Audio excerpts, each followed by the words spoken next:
Hey, Prime members, you can listen to Crime and Sports early and ad-free on Amazon Music. Download the app today. In the depths of an Atlanta forest, a clash between activists and authorities ends in tragedy. I'm Matthew Scher, and on my new podcast, We Came to the Forest, we expose the hidden truths behind a shootout that left one activist dead and countless lives forever changed. Binge all episodes of We Came to the Forest ad-free on Wondery Plus.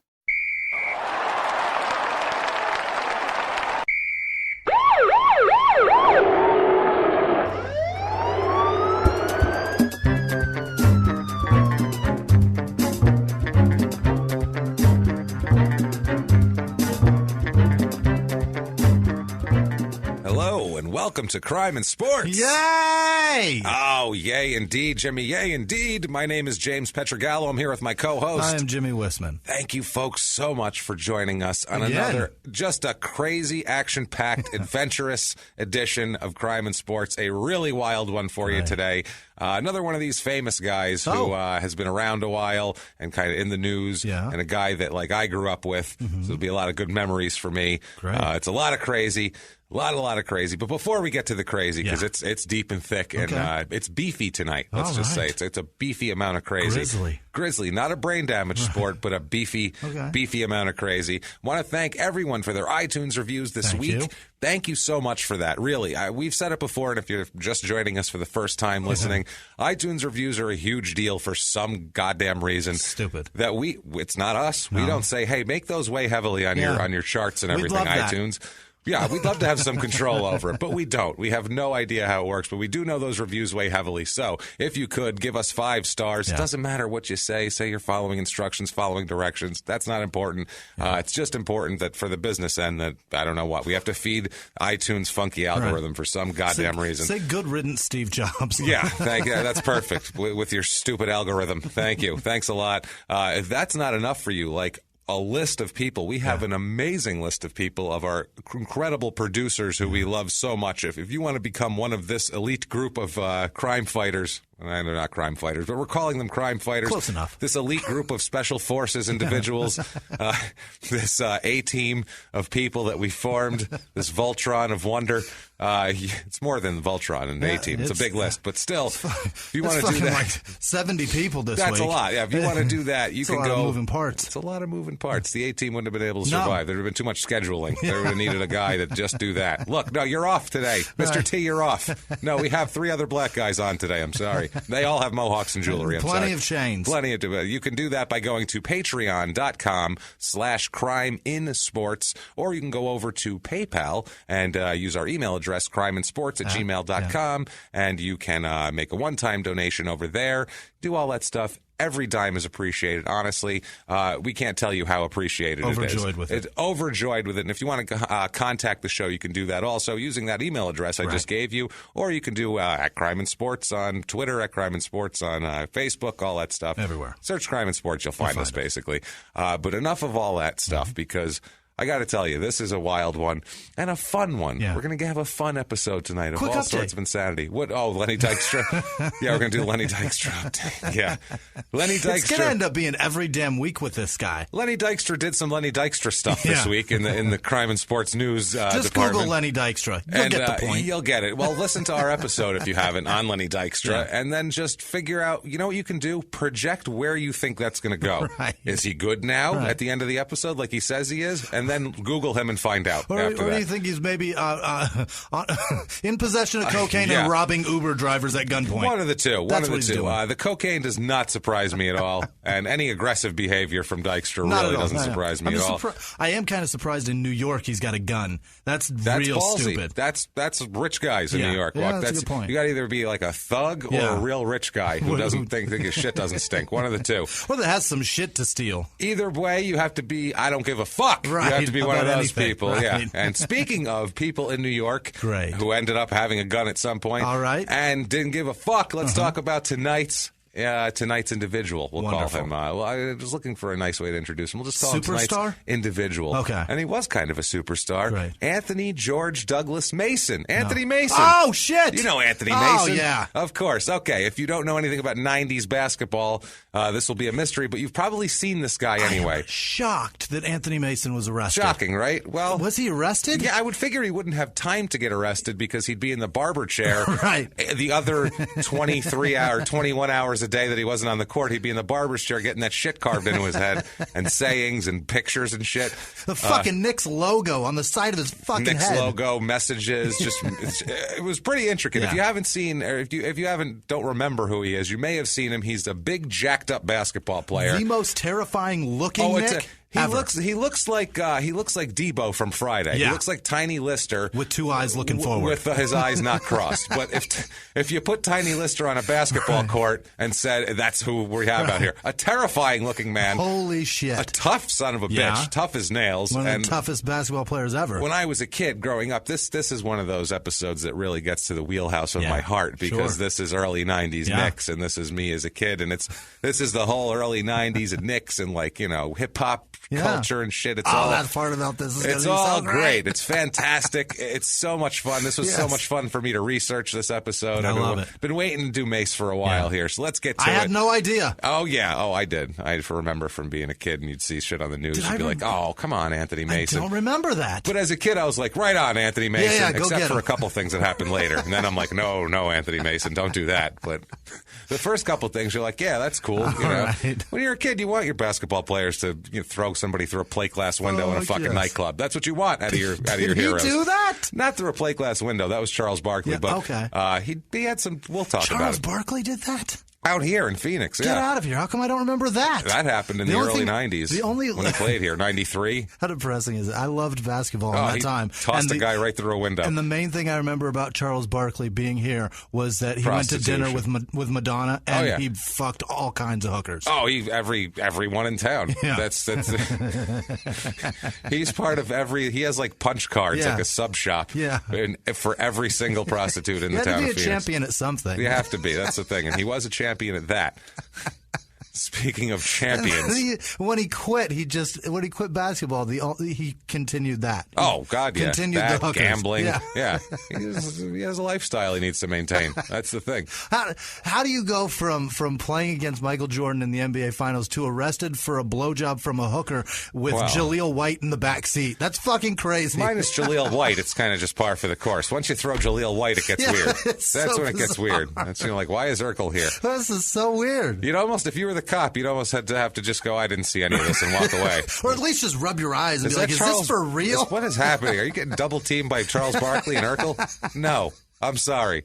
There's no amount of money that makes that worth it, lady. I'm sorry. You got to get out of the car. I'm taking you somewhere It's fucking ridiculous. away from all this. What a scene. Not jail, though, because you've been through enough. You've suffered enough. You've seen Urkel's dick. I think that's enough right there. It does make me wish I was a cop, though, at some point in my life, just to see something Shit like that, That's yeah. fucking bizarre. Oh, God. For every one of those, you have to walk into a domestic situation and watch, some married couple throw plates at each other from across the kitchen. You have to go, stop, everybody. Everybody calm down. Rather than just tase everyone and leave. It's for Leave corpses all over the fucking living room and walk out. Kids, too. Tase them. This whole family needs to go down. Where's the dog? Everyone calm down. Everyone needs a fucking breather. I'm Officer Wisman. I'm here to tase your dog.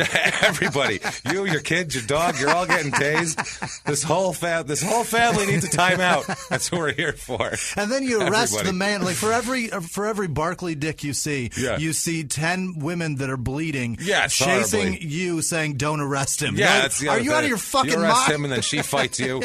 Every cop you ever talk to, that's what they Yeah, say. The yeah. worst thing is you go, you arrest the guy, then they both fight you. Right. It's like Like, that's what the fuck? To me, I've heard cops say it's like that's their definition of white trash. When you call the cops because someone beat you up and then you attack the cop for arresting them, that's the dictionary definition of white trash. Like right there, it really is. You don't get any more white trash than that. Amazing. So let's talk about Mason. Anthony Mason. He's born December 14th, 1966 in Miami.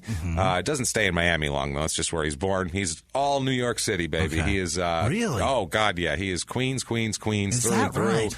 New York City. That's what I mean.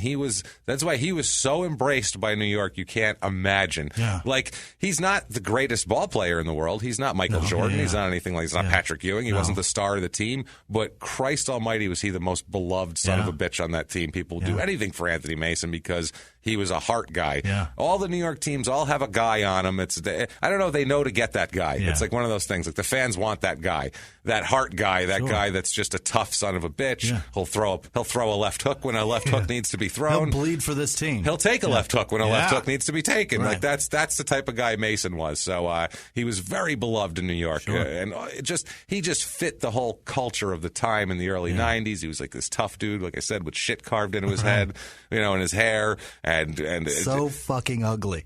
Yeah, he fit the music of the time, and he just fit the whole thing. It was like Mason so represented us so perfectly. Yeah, it was like him and Oakley, that front line of these bad motherfuckers that you don't cross, and it was just something about it that we all just loved. So did he play center? No, no. He was a forward. He was a small forward. Was he small forward. Oak was playing. Oak was playing power forward. Okay. Yeah, he's like 6'9". Is he? Okay. Yeah. Mason is 6'7", 250, and the 250 might be light because he is jacked. I mean, you can see every muscle. He looks like a wrestler. He really does. He's a big He's dude. He's a monster. Lefty too, which is weird. Yeah, that makes sense. He had that lefty shot and the lefty dribble and a left hook. And a left hook. And he also, he was the type of guy, he was this big, jacked up guy who looked silly dribbling a basketball. He looked like if you gave a bodybuilder a basketball and he'd be like, look how silly he looks, Flopping both hands on it. like when if an NFL offensive lineman swings a golf club, you're like, look how silly that looks. That's how he looked. But he could fucking ball. They would use him to bring the ball up the court. That's and later on, 95, 96, he would play like a point forward where he'd bring the ball up the court. And you're like, this is ridiculous. He's huge. But he starts out here, grows up in Queens, like I said. He was also their guy that would take the fouls. He'd take the fouls, he'd give the fouls. That's what I mean. Yeah. Like sacrifice himself for the team. He didn't care. He fouled out so many times. Go ahead and run into Anthony Mason. Good luck. So many times he fouled out. He's a guy that will stand there and take a charge like a bastard, too, because if you want to run into him, that's on you. It's one of those things. Like, it's your funeral, dude. He was their Mark West. Yeah. The sacrificial lamb. Except good, though, he didn't foul out very often, as we'll find out. Really? Not at all, no. Because really? He the 2 different seasons, he led the league in minutes played. Like, he was a beast. He never got winded. He was that's true. He was in the most amazing shape of anyone ever. I feel like I see him fouling out fucking constantly. He was not a lot. Led the league in minutes played. Minutes played twice. That's amazing. Yeah, it's pretty impressive. All right, here. let's get into this. He apparently didn't even never played an organized basketball game until junior high. Ridiculous. So he wasn't one of these kids that was 4 years old with a basketball in his hand. He was just regular kid playing other stuff and playing on the street a little, shoot hoops. But he never was like we got to get this kid in basketball. Look at him, he's huge. He grew up in Passaic, New Jersey when he was young with his mom. Father never around. Never around. Dad never around. And you'll see he has a coach later on that he calls Dad. Yeah. And this guy is silver. Boy, he is silver to the end, this guy. Was he hammering away at Mom? No, not at all. He's actually, we'll talk about who he is, but his son's actually in the NFL. Oh, is that right? Yeah. So he was made fun of a lot when he was a kid for shit. See his face? He was your face looks like a fucking block of granite. Is that what it was? Your face looks like Easter Island. Is that what Easter Island face? It's not clever, but I could see it. He's not classically handsome. No, I would not say by not. any stretch. But some people were attracted to him. He had a lot of women that Patrick were all Ewing over was married too. Well, yeah. Patrick Ewing is a different story, but Mace had a lot of women that were into him. Okay. I mean, he was a big, like I said, big in shape, dude, looked pretty slick. If you like shit carved into somebody's head, that's the guy. He said people made fun of him because his feet were too big when he was a kid. You'll grow into them, You'll grow into that. And he didn't know to go, because my cock is so long that I need that's what it is. Right. He needed to get that later. Otherwise, if I didn't have all those toes, I'd tip over. My feet are big. What about this? And he whips it out on his, God damn. It's so Never purple. mind his feet. Jesus Christ. Does it Shiny have any It's circulation? like the skin of the seal, that thing. My grandmother coming in, I like the skin of the seal. Oh, Jesus Christ. So Anthony Mason's dick. He was very shy. I have a feeling his dick will come up more than once this episode. Just a hunch. I don't know. All right. So he's a shy kid. Like I said, he's gets made fun of. He wins a lot of spelling bees in grammar school. Wow. He's a spelling bee. You wouldn't look at Anthony Mason and go, spelling bee winner. I'd look at him. His spelling and grammar are top notch. Not what you'd say. I look at that guy and think if I challenge him to a spelling bee for $1,000, I got my mortgage paid. I would think if you challenged him to a spelling bee, he'd go, "What's that?" Like, exactly. I'm up first. Fucking unbelievable. That's what you would think. But he says he has a photographic memory. Okay. That's his claim always. He always wanted to be a pitcher first. He wanted to be a baseball player. He dreamed of becoming a, quote, mean black left-handed pitcher with a nasty hook and a scowl for the Yankees. Wow. He wanted to be like Dave Stewart, but for the Yankees, basically. Right. It seemed like that's what he was going for. Which, cool. That would have been great. I would have loved to have that pitcher for the Yankees at some point. Sew 2 uniforms together to fucking fit him, though. A less friendly CC Sabathia is what he was going for, because they're the same size. CC's just like fat and friendly, though. He's like, hey, I'm approachable. Look how doughy I am. Whereas he doesn't look approachable. If there's a rain out, they just take fucking Anthony Mason's jersey and cover the field with it. Yeah, that's it. That's all you'd need. So the neighborhood was rough. They moved to Queens, and it's a rough neighborhood. And if you know early, like that time period in New York when he was growing up in the early 80s, that's when fucking drugs really blew up. That's when crack came in. That's when the streets went fucking wild. If you've seen any documentaries about early 80s New York, the 7-5 is a great one about the corrupt. It's about a corrupt cop named, I think that was Michael Dowd is the guy. He's a corrupt cop, and everybody was corrupt. It was the 80s in New York, and everybody was on the take, and this was like tons of cops that got arrested and kicked off the force. The 7-5. The 7-5, it's called. It's the 7-5 precinct. It's about in New York, and it is just wild. I mean, the streets everyone's killing each other. It's all drug dealers. The cops are all on the take. It's like some kind of crazy Wild West shit that was going on in the 80s. And that's what he grows up in. Yeah. So this is like all the 90s rappers like grew up in this era. So they all like, you know what I'm saying? Like this is like today's vodka distillers. Yes, exactly. They grew up in this era.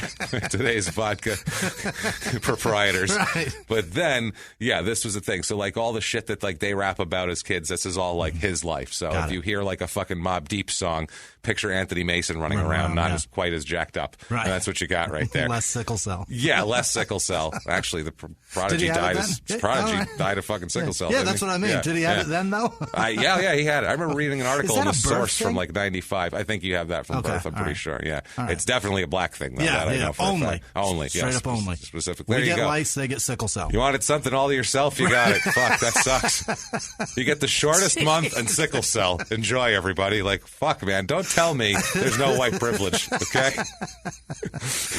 We've got lice and they've got sickle cell, though. I guess it's the so. fucking worst trade-off ever. We get a shampoo and they die from it. That's fucking stupid. Not terrific here. See, now, his mother would not let him run around in the streets, though. His mother would not let him fall into the gangster life. None of that shit. His mother's not having it. His mother is like on top of him all the time, always. Like he's kind of a mama's boy when it comes to that. She's protective of him, which is great because he has no fucking father, so she needs to be both parents, and apparently she is pretty well. She says, "quote Let me tell you, my son and I were close as we could be. I told him I didn't work no 2 jobs, sit there reading you a book every night while you took a bath, so you could grow up and be one of those posses or be some pork eating 5%er.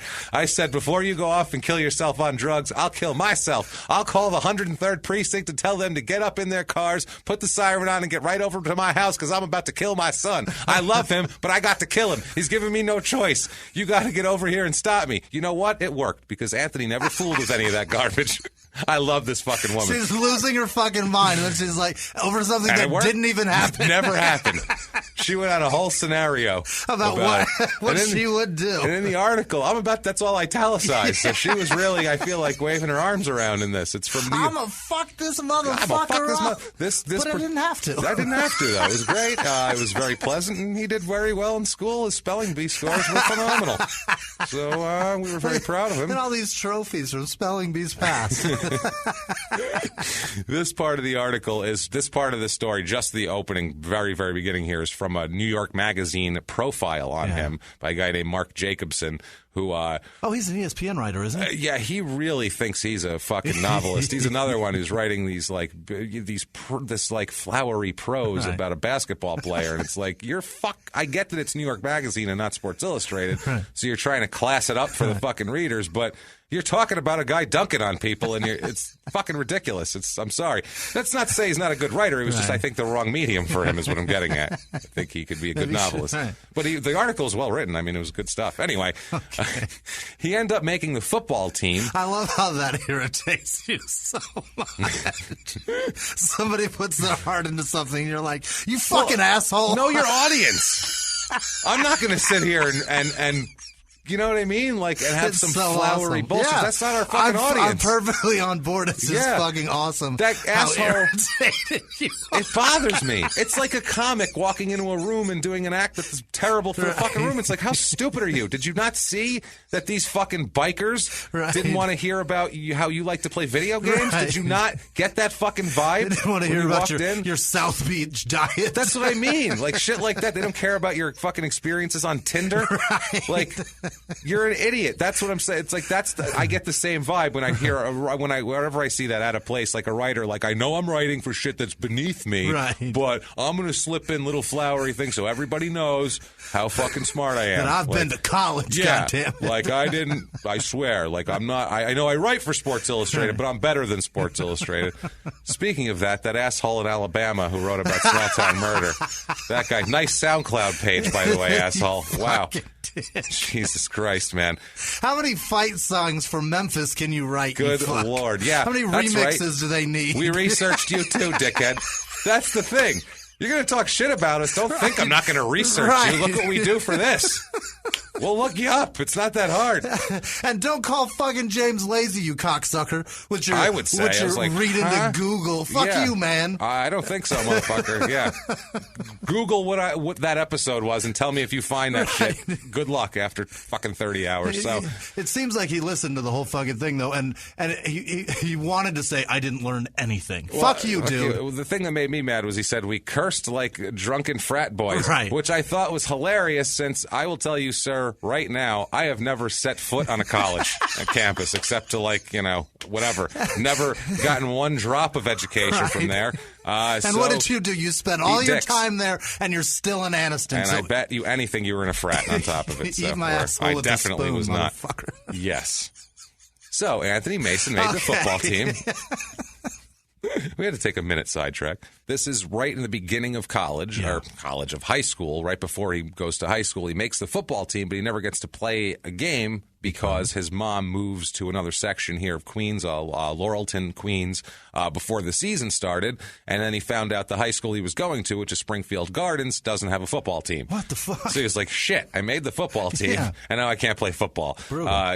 So at this point, he's 6'5", but he's like 165 pounds. He's a skinny rail of a kid. I mean, he's 15 years old, which if you saw what he grew up to, you're like, wow, 100. I never would have thought. I figured as a baby he'd come out 165 pounds. I'll bet he, slammed down on the table. Yeah. Doctor'd say, can someone help me out with this, please? They lifted him up. Can I get a spotter? Yeah, Jesus Christ, man. What? I can't imagine seeing him at 165. Skinny? Yeah. With that head on him? I mean, I'm 5'8", 170. Yeah. I mean, granted, add fucking, how many inches is that? Yeah, I'm 6'4", so that's a foot taller than me. I weigh 195, and I'm pretty thin. Yeah. So take 30 pounds off of me. Wow, I don't even know. Bones. You're just bones at That's that point. crazy. Well, you're 15. 15-year-old kids are skinny like that sometimes, I guess. But the fact that he blew up into that. Anyway, he thought of basketball as his last option, and he went to try out for basketball. He just wanted to play sports. Probably just wanted to get out of the house. His mom seems like she's really on top of him, which is great for schoolwork and to make sure he's in trouble. But if you're a 15-year-old kid, you're like, I just want to get away from my mom for like 2 fucking hours. Although she did have 2 jobs, so I don't know how. Whatever. Either way. Can I run suicides for 6 hours? Please? Because otherwise I have to listen to my mom. Steps, wind sprints, I'm into it. It's fine. Whatever you've got. Yeah, so he walks in and he meets the coach, who is Kenny Fiedler, whose son is Jay Fiedler. How about the ex-NFL quarterback for years and years and years. One of those guys who was a backup and had like 2 good games, so someone thought he was good and gave him a shitload of money and then started him, and after 3 games they went, oh, he's terrible. This guy's not he's a good backup, at all. just like we thought to begin with. Okay, That's right. But he kicked around the league as a backup forever. That's great. Good for him. Yeah. Shit, great. He Good retired for you. very rich and didn't have to play football. Rich, I'm sure. He can spell his name Right. still. Didn't have to play. Lucky Great. fuck. Terrific. So Kenny Fiedler, I want to call him Fielder so bad. Fiedler, that's such a tough name. Even Jay Fiedler, I always wanted to say. It's a weird you name. Fucking idiot with Fiedler. He says, quote, to tell you the truth, he wasn't that good a player then. He was raw, but very coachable. He said that he was basically said Mason calls him the father that he never had. Okay. He says he calls him his dad all the time. Like he'll call him dad, just like, hey, Dad, what are we doing with this? It's how it is here. This is Springfield Gardens High School. So did he grow up with Jay Fiedler then? I don't think so. Okay. No, I doubt they lived in the same area. His dad They probably lived in Westchester. Oh, I got you. And his dad drove in because Yeah. everyone I know that like teaches in New York City, like they don't live in New York City. No. They first of all you can't afford to live in New York City Especially if you're on a teacher. a teacher salary. Good luck with all that. But even then you'd be like, oh, this is terrible around here. We live over there. Sorry. Yeah. So he said that he just the kid said, quote, the guy Fiedler, the coach said, quote, who the hell are you? He said he told Mace, I don't need any more ball boys. He told him, so he was trying to see what he was made out of there. He said he was skinny, 6'4", 6'5", maybe 160 pounds.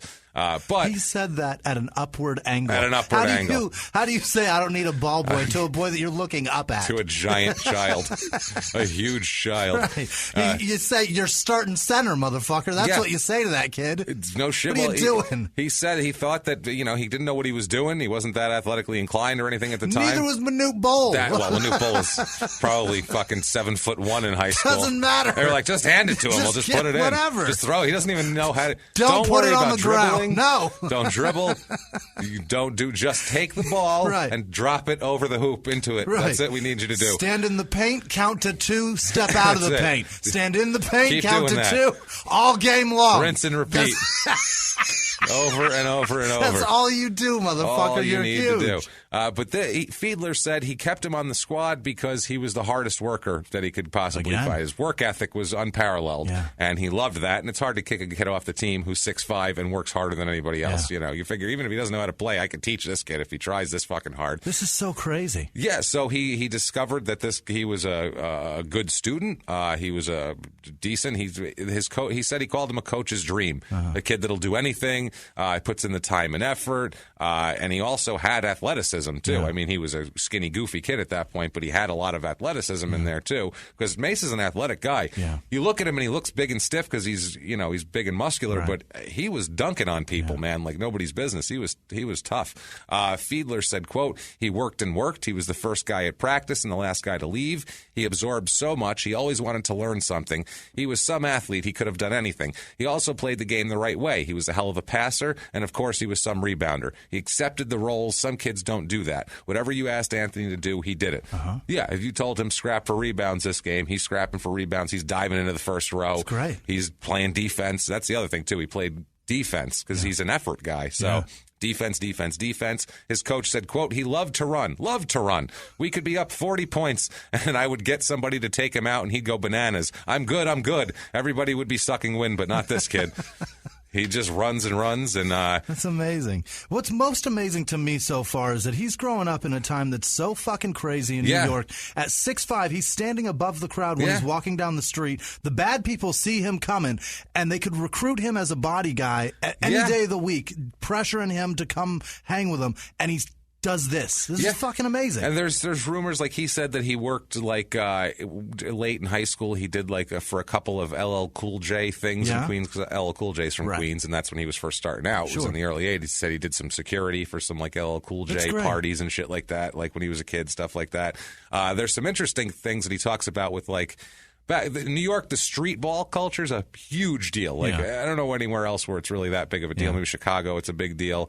A couple other cities, I'm sure. But New York, it's like there's guys in New York that have never played anywhere but the street that are bigger legends than NBA players. Like, it's like, oh, fuck Michael Jordan. Like, you ever seen this guy play? Like, fuck, he's and they got Michael some Jordan. Nickname. It's like Cracker Jacks McGee or some shit like that. Yeah, exactly. And it's a ton. And a lot of these guys have gone to the NBA. Then you get your guys like Kenny Anderson and guys like that who came out of just the New York street street ball scene because this is some competitive, hardcore shit. It's fascinating. And we kind of figure out why, too, by what he talks about. He talks about how these games, they'd have these huge street ball games that were being bet on by huge gangsters. All right. So it was kind of like in The Wire when they have the West Side versus East Side basketball game with Prop Joe and Avon coaching, and then Prop Joe brings in a ringer and he gets pissed off in Avon, but they still throw the party anyway for him because you know what? It's basketball and that's all peace. Watch the fucking Wire. That's what I'm getting at. You'd understand this reference and know exactly what I'm talking about. Exactly. Sounds great. It is great. It's fantastic. God damn. It's a street ball. I thought the thing was about drugs. No. They've got street It ball. is. Well, there's a West Side versus East Side basketball game where all the rival sides of the city come together for a basketball game, and everybody gets along that day. Okay. And in The Wire, whoever wins that game, the other major drug dealer who sponsored that team, kind of like Above the Rim. Remember Above the Rim? There you go. Whoever sponsored Tupac that, with a blade in his mouth. there you go. Right. Whoever sponsored that then has to throw a huge party for the whole other side. Gotcha. So it's one of those things. But everybody's supposed to get along, and it's supposed to be like even all the beefs are squashed on nice. basketball Just day. for that day. Just for that and day. Tomorrow you better run, motherfucker. That's right. Yeah, That's I'm great. sure beefs are cultivated that day, and then later on squared We'll away. settle them tomorrow. But they would have these guys who would sponsor these teams or put together these teams with the big gangsters of the area, and then they would have huge $100,000 bets on these things, Jesus. hundreds of thousands of dollars on like these and games. one versus Under Armour. Exactly, or but something? it was like for bragging rights. Yeah. You know what I mean? So there was these, and if you listen to rap in the early '90s, or if you're from New York in the early '80s, you know, like there was gangsters that had like these were like street drug dealers that everybody knew their name, like just like.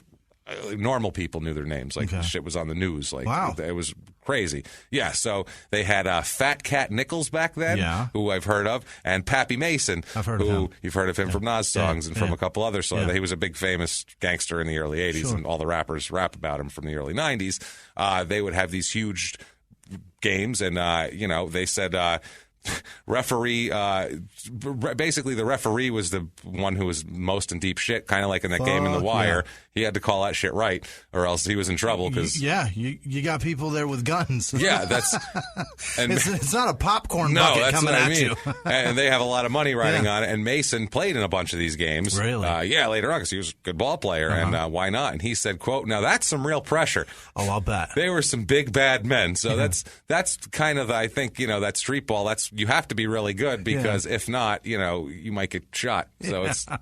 I feel like that's a big deal if you're a kid. That's funny that he played in shit like that, and then his coach in the NBA kind of looked like the most gangster motherfucker on the court. Yeah. Well, Pat Riley, you're talking about. Holy shit, is that man terrifying. Pat Riley is a real kind of a wannabe Don Corleone type. Yeah. His hair slicked back, his big hook nose, and looks like he has thousands in his pockets. Definitely. It would be like, him and like fucking Mike Ovitz would be like, could start their own family, I think, when he was in L.A. So he had blackjack in his fucking dress socks. Yeah, you would expect that. So these two, Fiedler and Anthony Mason here, they really, really got to be close together. Fiedler took special interest in him, as a lot of these guys do with players who are really good. You take special interest. You make sure they don't fuck up because you need him on the floor. Very silver of him to do. Insanely. But still takes care of him anyway. Whether it's for his own benefit or not, he still does it. Fiedler says, quote, we were like father and son. We went through things people have no idea about. They called him Mason's guiding light, was what people called him. They ended up taking these... That's how bright his silver hair is. That's right, you right just there. Follow that guiding light. Follow it. He's like Rudolph. The Rudolph of silver-haired middle-aged white men. Right through a foggy night, I can see it. You're so great. So... Springfield Gardens wins the 1983 New York Public School Championship, Public School Athletic League Championship that year in '83. Okay. So, there you go. It paid off. Fiedler's nurturing of a young Anthony Mason. Mason thought that he'd be, I could pick my college, man. I just won a championship with the school here. I'm a baller. I'm fucking good. Nobody gave a fuck. Nobody recruited him. Really? Wasn't really recruited. He was just like, he sat there and was like, he expected they're going to be lining up. I'll be shithead coaches are going to be amazing coming to me left and right here. I'm going to have to fight them off, and nobody gave a shit at all, which is weird. So he ends up attending Tennessee State University. Oh, my God, that's so many letters to carve in the back of your head. That's so many. Yeah, he would have sat there. That's what I mean. It would have taken all fucking day. From ear to ear. No, that's 2 E's and 2 S's and 2 A's. Yeah, Right. all of them. It's a lot. I know it's too many. Right. So this is the Tennessee State Tigers. Uh-huh. It's a small college in Nashville, which it's funny, too, because they ask him, like, oh, did you get into, like, the Nashville type stuff? Did you go to the Grand Old Opry? Old Opry? Sorry, I made a real word out of that. I apologize. Sorry, rednecks. Put a real word on it. Did you go to the Patsy Cline Museum, Anthony? He says, quote, us fellas didn't go over to that side of town, he says. So, yeah. We stayed mostly with some black people. He's like, we don't kept go it safe. to the white part. Right. That's going to... I don't go. We were in Nashville. Yeah. That shit is way too, like, I felt like I was going to get rolled by hillbillies. Just being, like, ethnic. I thought this is going to be a problem. You're so a little bit too tan for our That's taste. what I mean. They know I'm not from around there immediately. That they can fucking tell. No one asked me for directions in that part of the country. So, I can imagine how his apprehension might feel. And anybody from New York, honestly, I know this might not be right or fair, but we're a little weirded out by the South when it comes to that. We've seen, we've heard things and seen things. Hilarious. And we're just like, these people are strange. I was most terrified being in New York. That I was perfectly comfortable with that. I was making friends with rappers at 3 a.m. I'm fine with that shit. I'm being good there. accosted on a fucking subway. I know how to deal with that. That I know how to deal with. A man telling me he's going to forcibly push his penis into my face. You know what? I'm so much more comfortable with that than, hi, y'all. I'm so much more comfortable with, man, fuck you, I'm going to stick my dick in your mouth. I'm like, all right, I can handle this shit. I know where he's coming from. He threw a chicken bone at me on the subway. I get it. And then ate scrambled eggs off the seat. That's what I mean. I can understand that and deal with that behavior. I can't understand with some blonde woman with big hair going, hi! I can't deal with that shit. And then he took out a porno mag and told me I'm going to come in your mouth. That's normal behavior to me. That I get. I get that. And then I yelled at him and told him to leave me alone. And the fucking engineer of the train came out and yelled at me. To me, though, you don't understand, Jimmy. He told me to leave the man. I said, he told me he's going to face fuck me. And he goes, don't say a word to him. He's telling you, just ignore him. Yeah. Because you know what? You should have known that from the beginning. That's my point. That's my point. Which is exactly the way you handle that guy is exactly how I handle, hi, y'all. I just don't make eye contact. Just keep fucking walking because it's just as creepy. I handle it the same way. Same way. You got to deal with those people. Jesus, fuck. Maybe that's why it's weird in the South. They're trying to be friendly, and I'm like, get the fuck away from me. What do you want from me? What are you going to try to face fuck me? Get out of here. Face fuck me, aren't you? No, you can't come on me. No, get away from me. They're like, huh? Y'all want some grits? No, I don't want any grits. Get away from me. God. Or barbecue or anything you have to offer. Although I do love barbecue. So, oh, fuck. He is, much like I was, avoiding that side of town in Nashville. He got a lot more into working out over when he's at Tennessee State, and that's mainly because he's bored. He says, quote, Coach Fiedler told me to drop and do 50 push-ups every time I'm watching TV and a commercial comes on. When I was in Tennessee, I watched a lot of television. Oh, my God. So this is why he gets into working out. That's how he got big. Because he's like, well, I got nothing else to do. He's like a guy in prison, basically. He's like, I don't want to go outside. The hi y'alls are all out there, so I got to stay in here. Every 30 minutes, I'm doing 8 minutes of push-ups. Fuck yeah, man. Well, back then it was like 6, but still, commercial. Nowadays, he'd be even bigger. Oh, he'd be commercials a monster. have gotten out of control. So the 84-80... What does he do with an infomercial? Oh, Jesus Christ. It's the whole fucking time. How's this going to fucking end? A long commercial. I get it. It's a slap chop. Hey, Coach, man, I know I'm a worker, but fuck, man. It's an hour long. I've heard about the pocket fisherman 6 times. This Ron Popeil guy's starting to make sense. How'd you get so cut up? Slap chop. That's what happened. Ron Popeil did this to me. Once you get to like push up 400 or 500 and you start to get delirious, this shit starts to make sense to you. You're like, yeah, you don't need heat to roast a chicken. Of course not. Coach, you heard of the ShamWow? It did this. Just with air, you can do it. You get a ShamWow, you get pecs. Yeah, that's how it happens. Now with pecs. Hate that fucking guy, too. I'm so glad he's dead. Moving on. So... what was his fucking name? Billy shit. Mays. Billy fucking... May? Too dark of a beard for his face, asshole. I don't know. Too dark for his age. Billy Just for Men. I don't fucking know what he's doing. I think it was Billy Mays. That's right. Yeah. I think that is right. Billy Mays selling you fucking everything that you can't find in a store, because if it was worth a fuck, that's where it would be. It would be in a store with people that stock it and put price tags on it. And then you buy it, and that's where the good works. stuff is. So, not on fucking TV. 84-85 season. His team goes 9-19. Oh, my God. The Tennessee State squad here. Not terrific. And you know what? I mean, it has a man on the roster. I looked at named Jose Crisp. Oh, boy. They have a guy named Jose Crisp, which just sounds hilarious. Yeah. He sounds like Slowpoke Rodriguez. Just...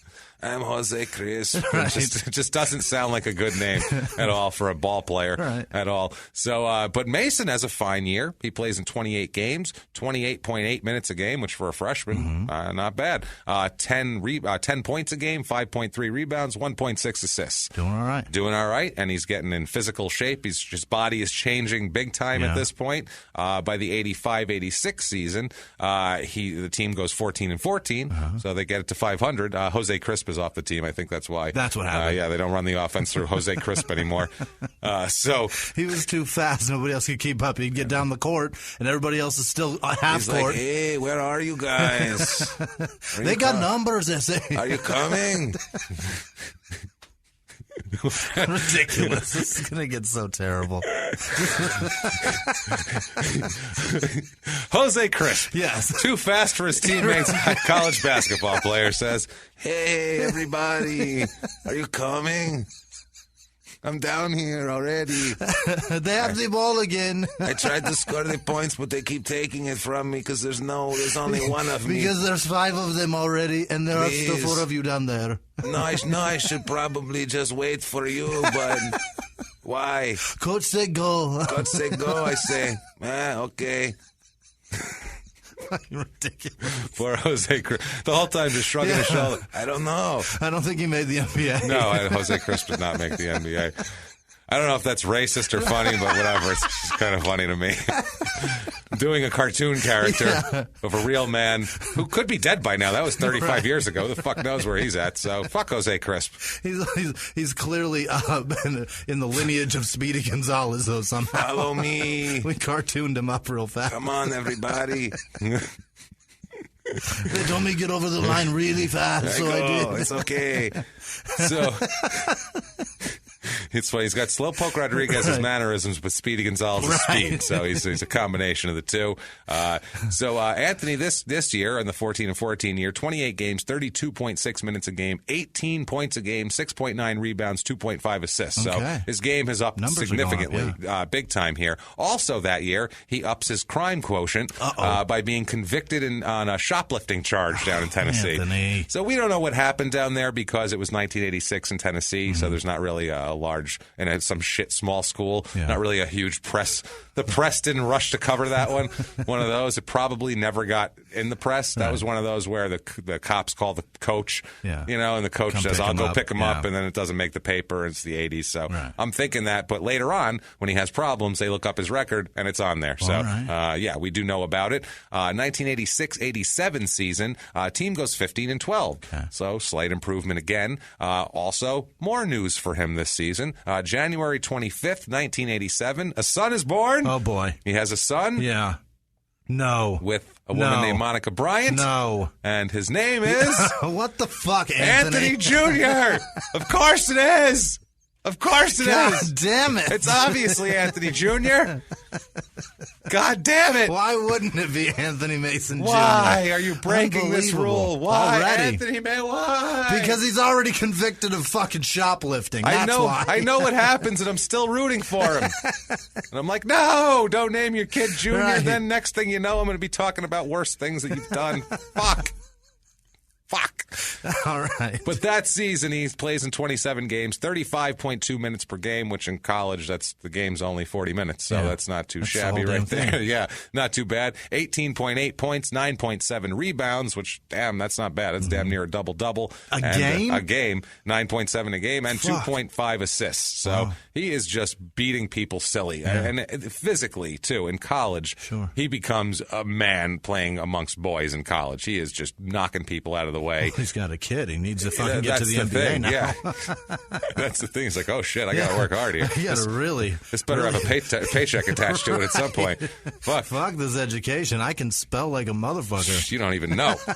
So 87-88 season, team goes 11-17, so never really finds any success in college as far as the team winning. But, I mean, he plays for Tennessee State. Right. In college, it's not really up to you whether your team does well or not. I just found out 10 minutes ago that college exists. That's what I mean, the Tennessee State Tigers, so I didn't know much about that. So that year, 11-17, he plays in 28 games, 38 minutes a game. So, I mean, Jesus, that is killing it. 28 points a game. Okay. Not bad. 10.4 rebounds, 3 assists. He is averaging a double-double. He's averaging a double-double and 28 points in that double-double, too. So it's not like a 12-10 or anything. Right. He's not shy at all. And the team's scoring 54 anyway. That's the thing. And they're losing 17 games in college. Yeah, they're scoring 53 points, and he's scoring 28 of them. Come on, guys. Right. Yeah, he's playing the Jose role. He's like, come on, guys. What the fuck? Where are you guys at? Jose's in the stands now. Now he's an alumni. He's like, go. I could have helped.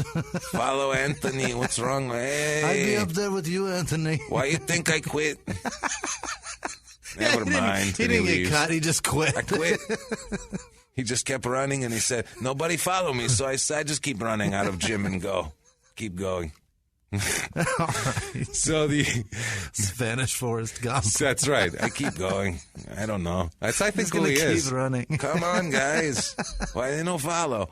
He's confused. He's Pedro from Napoleon Dynamite. He's very confused. Oh, I hate Forrest that fucking Gump movie. Together. That's a good analogy, though. So you'd imagine with those numbers, he'd be NBA draft. The NBA'd be looking at him, right? Yeah. I would imagine so. So let's find out. June 28th, 1988 is the 1988 NBA draft. Okay. Live from New York City, Felt Forum, which is attached to Madison Square Garden there. This is live on TBS. That's when they first started airing them all the time. Number 1 pick overall that year, Danny Manning out of Kansas. Right? Absolutely. Danny Manning was number 1 to the Clippers. Okay, that's right. He played for years for the Clippers first. Number 2, Rick Smits. Okay, you know who I was fixing? I was mixing up with Nance. Okay, that makes sense. I could say Manning and Nance. Yeah. Rick Smits, big goofy Swedish or whatever the fuck he was. Duncan Dutchman. Dutchman. There you go. He went to college at Marist, which is right by me in New York. It's right near Poughkeepsie, New York. So he was like a huge deal around there because there's a 7'5" blonde guy walking around. Holy shit. The goddamn mullet. No, literally no one cared about the basketball. It's like the fucking Marist has this guy. Holy shit. You got to see this. What a goofy son of a bitch he is. Literally, you got to see him walking around. It's crazy. I saw him at the mall. It's insane. You may have just mentioned the next ugliest person next to fucking... We talked about him with Jay Moore about him being hideous. Yeah, he was just a terrible-looking individual. Man. Number 3, Charles Smith, and I believe that is Criminal Charles Smith, who will have an episode all his own there. For the Knicks? Right now it was the 76ers, traded to the Clippers. He was drafted. Mitch Richmond, number 5. Hersey Hawkins, number 6. Oh, Jesus. Love me some Hersey Hawkins. Rex Chapman, number 8, another guy who would possibly have... three-point shooter. He was great, but he was another guy who might have his own episode, Jesus, too. I completely forgot about that. What a dipshit he had issues as well. Ronnie Cycli, you big goofy bastard. He's from Lebanon, which explains why he looks like that. I was like, what is this guy fucking... why he looks like... Those fucking weird high cheekbones. He looks like a crackhead. I was like, what is he, from Greece? This fucking guy looks like a big Greek weirdo, but no, he's Lebanese, which makes more sense. Will Perdue, big goofy white center for the Bulls for years. Harvey Grant is in this. Dan Marley, number 14 overall. Oh, yeah, Will Perdue. I just saw his face. God. He and the other fucking weird ginger that played for the Bulls that was a center were interchangeable. Yeah. Bill Wennington. You had Wennington, Purdue, Luke Longley. Longley. That's your guy. Trio of shit there. Big white goofballs. Luke Longley and Purdue are just interchangeable nobodies. Nobody, exactly. Longley got like fucking $80 million out of the Suns, too, because they're stupid. They made the dumbest fucking move. So stupid. So number 19 overall is Rod Strickland, who, again, will have his own episode. Yes. This draft That's is the like the jail crime place. and sports draft. It really is. There's everybody in this fucking draft. Is a criminal, pretty much. Fucking idiot. Vinny Del Negro, who has always cracked me up because he's very white. And Vinny of Black. Vinny of the Black, and he's white. white as shit.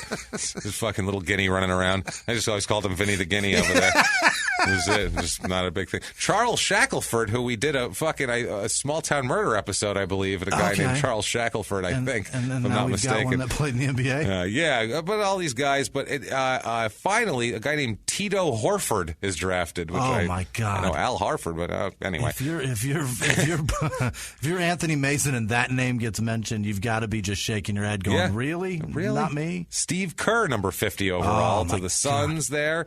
Finally, at number 53 overall, the third round, which does not even exist anymore. Right. It's 2 rounds now. Anthony Mason, finally picked in the third round by Portland. Portland, this was a pick that they traded to get from Golden State. So whatever that's worth there. So he is, that's barely drafted at that point. By the way, non-drafted people from that year, Avery Johnson, who's turned out to be a coach and was a pretty good little point guard also. And my man, John Starks also. What? John Starks. Undrafted John Starks was, again, an effort guy. How come I didn't know that? I don't know. Starks is a guy who just never got any respect. That's incredible. Again, effort. Those 90s Knicks teams were full of guys that would punch you in the face at the drop of a hat. Loved him. Also, in Henry. street clothes. Yeah, in street clothes. Yeah. See, what was his name there? Eric Anthony. Yeah. No, Anthony, that's the ball player. It's Anthony. I just picked an Astros. Greg Anthony. Yeah, yes, I picked the Astros. Infielder from the early 90s. Who I meant was Greg Anthony. Right. Also, Henry James, again, a guy who will have his own episode. Really? Yeah, again. So this is like a packed full of crime and sports people. Now, 88-89 season, the team, the Portland Trailblazers, kept Anthony Mason. They were stacked with guys at his position. So they had Jerome Kersey, they had Mark Bryant, so they didn't... that was a great team. Oh, yeah, they were fun teams, and so they kept him on the injured list all of 88 and 89. They just kept him injured, and he wasn't injured, just because to keep him on the roster, but not have to cut him. He said, the coach said, quote, of Kenny Fiedler, said, quote, "We were hoping he'd get cut right away," which he said Mace was calling him 4 to 5 times a night. He said it wasn't a good situation for him. He never had a chance with Jerome Kersey and Mark Bryant ahead of him, but they didn't cut him. They put him on the injured list. Anthony was calling me saying, "But Dad, I ain't hurt. Why don't they let me play?" He thought it was like purgatory, which he just didn't get it. He's like, "I don't understand what's going on here. They're just sitting me on the bench and saying you're hurt." Well, it's because you're valuable, Mace, and maybe. they know it. Well, they think that. Now, also, June 30th, 1989, Fiedler had a friendship with New Jersey Nets coach Willis Reed, who's the ex-Knick player, Willis Reed, who limped out in the court and whatever, big dramatic thing there in the 70s. He tries to get Reed to talk the Trailblazers into releasing Mason from his contract so the Nets could sign him. That way he'd be closer to home, and maybe that would be a better situation for him. So finally, in 89, he's released by Portland. They do release him, but they kept him a whole year after that. They release him. Right after they release him, he goes home, because he's released, so they're trying to work the thing out with the Nets, and he is arrested in 1989 in Queens on a felony gun possession charge. Oh, my God, Mace, you tell me. That's stupid right there. Like, what do you have a fucking gun for? You grew up here. 89 in that area, you better be packing some shit. You may want a gun. You need some shit. No shit. And especially if he just played in the NBA for a year, he just had a contract. He's got a gold chain, I bet. He's got shit like that. You better be packing because you'll get robbed like a motherfucker back then. And you're big and tall. Everyone sees you. They're going to plot against you to rob you every fucking time back then. So it's like a fucking Mobb Deep song. Yeah. They're setting you up and shit, man. It's not good. So he ends up, out of all of the gun charge, he ends up getting sentenced to 5 years probation and 250 hours of community service out of that. That is steep. That's steep. Yeah, it's the gun charges were no shit. They took it serious. Absolutely. Plus, he's black, so they were going to really make sure to fucking hammer him, especially in 89 in New York. They were not Not considered the best in terms of the most equal punishment distribution, we'll say, system there. It's a little heavy on the black side. Little heavy on the black side, yeah. If it's a black and white cookie, right. it's about 10% white on the criminal justice end of how they want to apply the law, basically. It's thick with chocolate. It is. Right. That's just, they were fucking... man, it's to this day too. They do the stats of like how many people are like searched by the New York City police, and it's like fucking 80% minority, and it's like come on, maybe it's funny. Maybe we're doing this the it's wrong not funny, way. but No, it's fucking it's like funny. Clearly, it's like, come on, guys, let's whatever. What's funny is that they're going to claim that it's not. They're not profiling. You're going to have to throw a Hasid up against the wall once in a while to even this out, is what we're saying. You know what I mean? Some guy with his bag of diamonds coming out of the shop, throw him up against the fucking wall and frisk him quick. You never know. It just might make Anthony Mason feel better, is what I'm getting at. Well, he's on probation for 5 years. It's a group of black guys walking by going, yeah, all right, that's what I'm talking about. Yeah, right there, that guy. That's the one. I seen him do something. Right. I saw it. So September 19th, 1989, he's signed by the New Jersey Nets. So that actually works out. I didn't know that. That's because he barely plays for them. Okay. 89-90 Nets. This was a team they had Mookie Blaylock, who will have his own episode. You betcha. Sam Bowie, who was just a disaster of a draft pick when you could have had Michael Jordan. So is that right? Yeah, he got picked first over Michael Jordan. Sam Bowie Sam did? Bowie, yeah. Oh, Somebody my said, God. you know what, Michael Jordan? Nah, we'll take Sam Bowie. That Bowie. Happened. That's our guy. Who was a great player, but he just had injury problems. He's no Michael Jordan. He's not Michael Jordan. No, absolutely not. No. I don't care how fucking good he is. He's not Michael Jordan. They had Chris Dudley, who was a big, stiff white center from Yale, if I remember. Bad. Terrible free throw shooter. He was the worst. This is an interesting team there, and Anthony Mason, but he barely plays. In 21 games, he plays 5.1 minutes a game, 1.8 points a game, 1.6 rebounds. So they don't play him. 5.1 points a game is you're coming in at garbage time at the end and just running up and down the court, basically, just running around. Get you some exercise. That's it. Here, come on, get out there, buddy. Go breathe. Go do some sprints. I know you like to run. Your coach said you love to run. So go open them up. You're more than welcome. October 30th, 1990, he's waived by New Jersey at that point, and right after that, he signs with Denver around this time. No kidding? Yeah, he signs with Denver. It's you wouldn't know it because it was only two 10-day contracts. The early part of his career is so fucking depressing. It really is. He came out. He had to scrap and fight for everything he got. He really did. 2 10-day contracts with the Nuggets. I mean, that's just sad. They weren't willing to commit a full season contract, and if you have a guy through 2 10-day contracts, that's all you can. You can't sign him to a third 10-day contract. You either have to release him or sign him for a full season at that point. Well, give it to him, Denver, because who the fuck do you have? Exactly. You don't have Anthony Mason. Yeah, they do not have Anthony Mason. They suck. Their roster was terrible. Oh, it was awful at that point. Right up until they got Mello. And even then they didn't. The early 90s. No, Mutombo. I mean, and that squad, Abdul Rauf. No, they fucking Mutombo. made that playoff run that year. I mean, Mutombo. That's all they had. They won that. They shocked that from the 8th seed to beat the 1 seed that year in the playoffs. It still doesn't matter. They never had anybody. They had Dale Ellis. They had Mutombo and Abdul Rauf. And Rauf, yeah. So they had some fucking guys. point guard. Was that right? He's good. He was fine. But it's not fucking. It's not what the Trailblazers had. It's not fucking. Well, they were a top-tier team.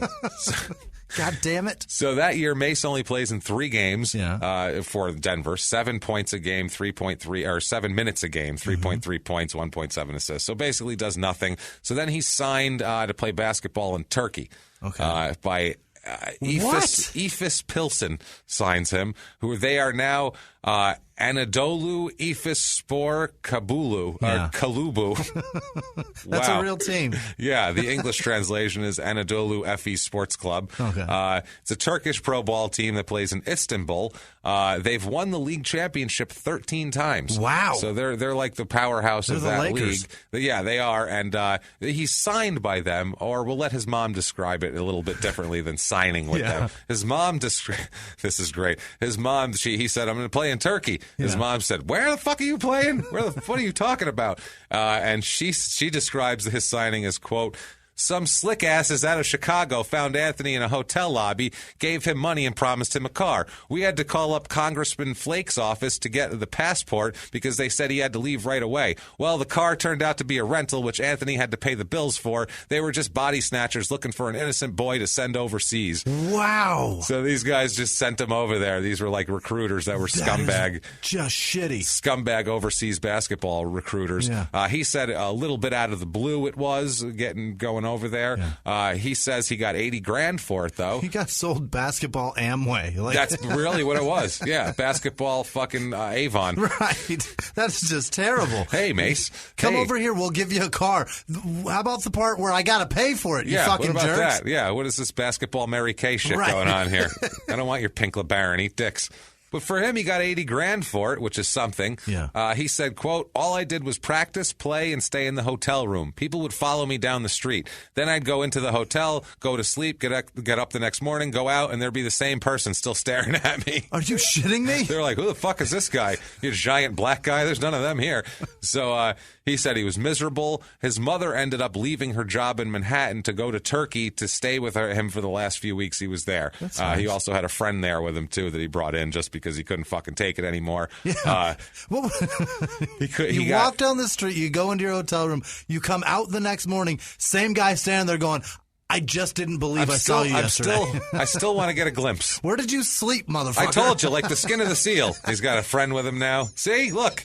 Shiny. So, isn't it so purple? Can you believe it? He ended up getting in an altercation with his coach there that kind of fucked up the whole thing there. He says, we'll do it in their own words here on Turkey.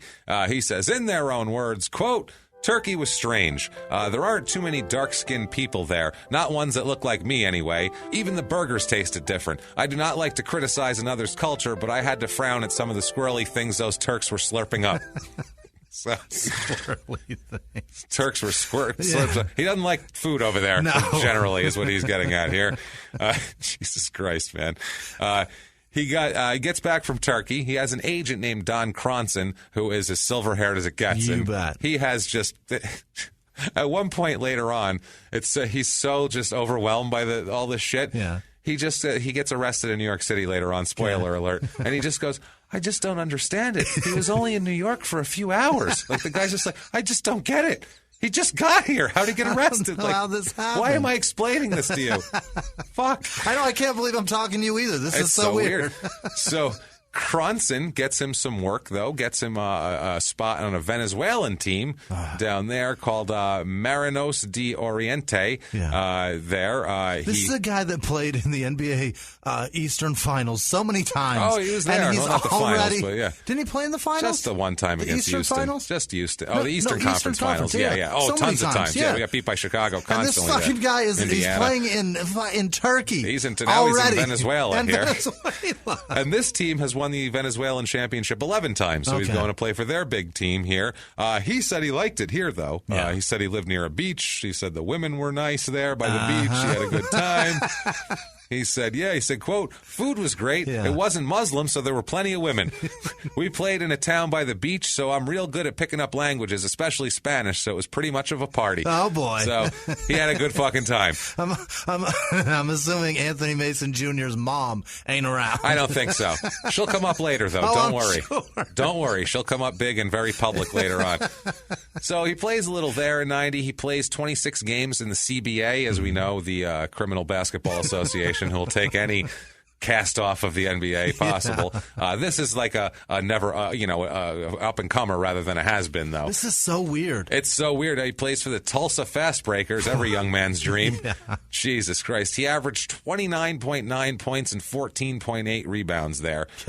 Killed it in only 26 games, so he crushed it there. He also ends up in the USBL, the United States Basketball League, playing for the Long Island Surf, who later on, I think Stephon Marbury played for them for a minute before he went to the NBA. NBA. Yeah, this is one of those teams that's come up a few times, the Surf here.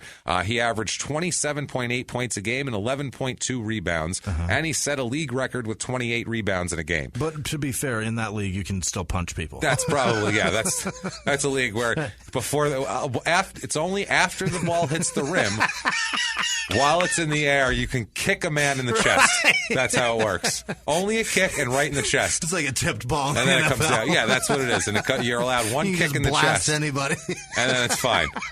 So they keep it together like that. If it doesn't hit the rim, you can't kick the guy, Jimmy. They're not barbarians here. So whistles all day long. It's all day long. Early kick to the chest, number 228. yeah. Jesus Christ. Ball didn't draw rim. Ed Krinsky, who sounds like a guy who's just a general manager of a shit-heel B-League basketball team, says, quote, I really believed he could play in the NBA. He was a huge guy with backcourt skills. Also, they Ernie Grunfeld at this point, who's old player. We've talked about him in the Bernard King episode. Okay. He was the Knicks general manager in 1991. He called Fiedler, his old coach, asking his opinion on considering bringing Mason in for their summer league team to take a look at him. Okay. And coach said, Fiedler said, quote, he said, quote, Ernie, I've been trying to tell you about this kid for 2 years now. Where have you been? Right. You and Riles get your head off the ground. This kid will do anything you want. Right. I feel like he said, get it out of your ass. Yeah. And cleaned it up for the press. So get your heads. Tell Riley to get his oil-slicked fucking head out of his ass. It'll fire right out of there with his fucking slick back hair. It's all lubed up already. No problem. Yeah, he's got KY all over his fucking head. So I told the guy, hey, you guys need to get your head off the ground and really take a look at this kid. Meanwhile, Anthony's already in a barber's chair getting the Knicks logo fucking absolutely. carved in. I'm in. Let's play. Getting fucking Queens carved in the side of his head. So July 30th, 1991, he is signed by the New York Knicks. Now we're talking. This is the time where we all know Anthony Mason. This is the most backwards career for an NBA player. Right? He had to fight to get there. Him and Starks were the same thing. Way. Yeah. Well, him and Starks were the same kind of guy. That's why that team was so scrappy. They had guys that nobody wanted who had to fight to get in the league. So guys that earned it. They were guys that would do anything to stay there. That was just all it was. And as we saw, like Starks, the way he used to attempt to guard Michael Jordan. Yeah. Jesus Christ, man. Wow. He tried his best. I mean, he really did. Lots of slapping. He really did. Lots of fouling. Yeah. So Jeff Van Gundy was an assistant at that point under Pat Riley, who's later on will be the coach, best known, I believe, for hanging on to a player's leg on the ground during a fight while the guy was walking and just dragging his tiny bald body with him. Getting dirt all over his tie. Yeah. So he said that he will never forget one of these days of the summer camp there. Mason and who was a guy who was established, Xavier McDaniel, who's a bad motherfucker. He kind of established being a nasty, bald, bad dude, mean man. Motherfucker. Real bad dude. He said that they got into a fight. That's a fight I would pay to watch. That. Yes. I'd pay to watch that fight. That's a Holyfield-Tyson war. I'd watch that. That's a pay-per-view. Yeah. I'm watching that fight. They said that it didn't end quickly. Van Gundy said, quote, it started with a blockout drill, and 5 minutes later, Xavier McDaniel and Anthony were going around the gym throwing haymakers at each other. Wow. I think it set the tone for just how hard we were going to play that season. He came in to compete and back down from no one. So that's who we're dealing with. A guy will come in to a team, an established guy who's one of the psychopaths of the league, and just say, fuck that, I'm going to throw punches at you all up and down the practice floor. So he's not afraid of shit. Who was essentially, like, Xavier McDaniel was the toughest man on every team he played for. Yeah, that was his role. He was the enforcer. That was his role. Now, 91-92, he plays for the Knicks here. This is the team, Greg Anthony. They had Patrick Ewing, Mark Jackson, Xavier McDaniel, Charles Oakley just came over from Chicago, Starks. That was that. This is the beginning of that 90s team here. They'll have some different side guys that come in, but this is the main core of the team is in place right now. They go 51-31 that year. That's great. Under Coach Pat Riley. They win the first round of the playoffs against the Pistons 3-2, which was a big deal because the Pistons this was the bad boy Pistons. So they kind of knocked them out because I think they were in the finals the year before, the Pistons. So they knocked them out of there, and then they end up losing. It's the same team, too. Yeah, that was the same team that won, and they come in and they get rolled by these guys. So this was like this was what Riley said in the beginning of the season when he got Mason and when he was getting these guys, is he was getting them to, because that's the only way you could fight with these guys, because these guys had beaten the Lakers, who were like the finesse Showtime Lakers that he coached. Then he went to New York and he said, I'm not going to get pushed around by these son of a bitches anymore. I'm going to get myself a big Debo-looking son of a bitch who's going to go in there and fuck people up. Somebody's screaming, it's my bike, punk. I'm getting Mason, Xavier McDaniel, and Charles Oakley on the same team. So take that, Bill Laimbeer. And if you can get through those, you clumsy white fuck with your goggles, wait till Patrick Ewing throws his dick in your eye. This is besides Patrick Ewing. Patrick Ewing's who's a monster dick person. Will break your goggles. Will break your face guard, whatever the hell that thing was. Yeah, what is that thing? It was a whole guard, wasn't it? I think he broke his nose at one point. It went over his cheekbones and everything. It looked so uncomfortable. I think Rip Hamilton had to wear that for a while, too. Same thing. Also, Brutus the Barber Beefcake in the early 90s from wrestling had to wear that. And the dude from the Sixers this year, I forget. Yeah. Somebody else had to do it this year. It's a black guy named Joel. It's not pronounced Joel, but it's just bizarre. His name is Joel. That's wrong. Is that Yoel? I think they call it Joe. I think it's Joel. But it's still I know what you're talking about. Fucking Joel. It's Joel. Yeah, I know what you're talking about. Billy Joel. He's my favorite. Going to the Billy Joel concert later. It's wonderful. Have you seen Green Day? They're fronted by a guy named Billy Joel Armstrong. It's perfect. It's Joe, actually. It's Joe, whatever. Yeah. Billy Joel. So they lose to the Bulls in a 7-game series that year. And the Bulls, as we know, this is the beginning of the Bulls dynasty. So as this will frustrate young James Petrogallo through my entire teenage years. I will be angry at the Bulls every year, and I will never be happy at the end of a basketball season because my two teams are the Knicks and the Suns, which means I will toil in never, ever seeing a championship won for the rest of my fucking days.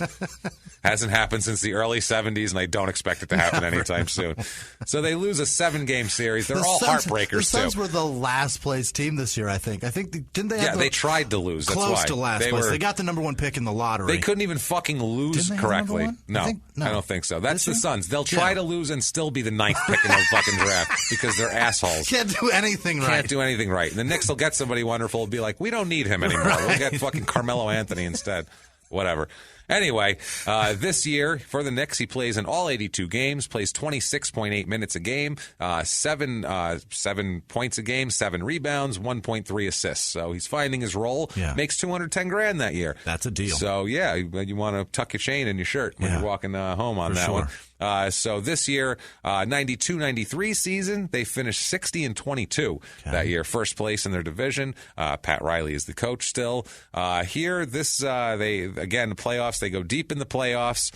Here, they win in the first round against the Pacers, 3-1, which was phenomenal. Yeah. They beat the Hornets in the new Hornets, because they were pretty new right then. They beat them 4-1, quick series, and then they lose in 6 to the goddamn fucking Bulls again in the Eastern Conference Finals. In 6. This was horrible because the Bulls, what these assholes do, is first they beat the fucking Knicks in this one, which broke my heart because I wanted the Knicks to go to the finals. Then they go to the fucking finals and play the Suns and beat them. Yeah. And God, I hated the fucking Bulls, as you can imagine. They beat them in 6 in both series. Both series, really? It was 6. Yeah. I thought it was 5. No, it was 6. It was 6. It was a pretty heartbreaking loss. It was ridiculous. Paxson hitting that 3 was pretty fucking... Paxson, you twat. I hate you to this day. Mason, though, it's a brutal 3. It hurt. That was a great season for the Suns too, because what's the coach's name? I forget his. It doesn't. It's Paul Westphal. It doesn't matter. Doesn't matter. And is calling his fucking shot though. We're gonna come back here. We're gonna win. We're gonna go there. We're gonna win. Yeah. We're gonna come back here. We're gonna win. And then they did it. And then they fucking lost. Paxton's gonna hit a 3 and we're gonna lose. So yeah, where was that at, Westphal? Come on, Westphal. I see that in your predictions. Psychic. Clairvoyant fuck. So, you clairvoyant bastards.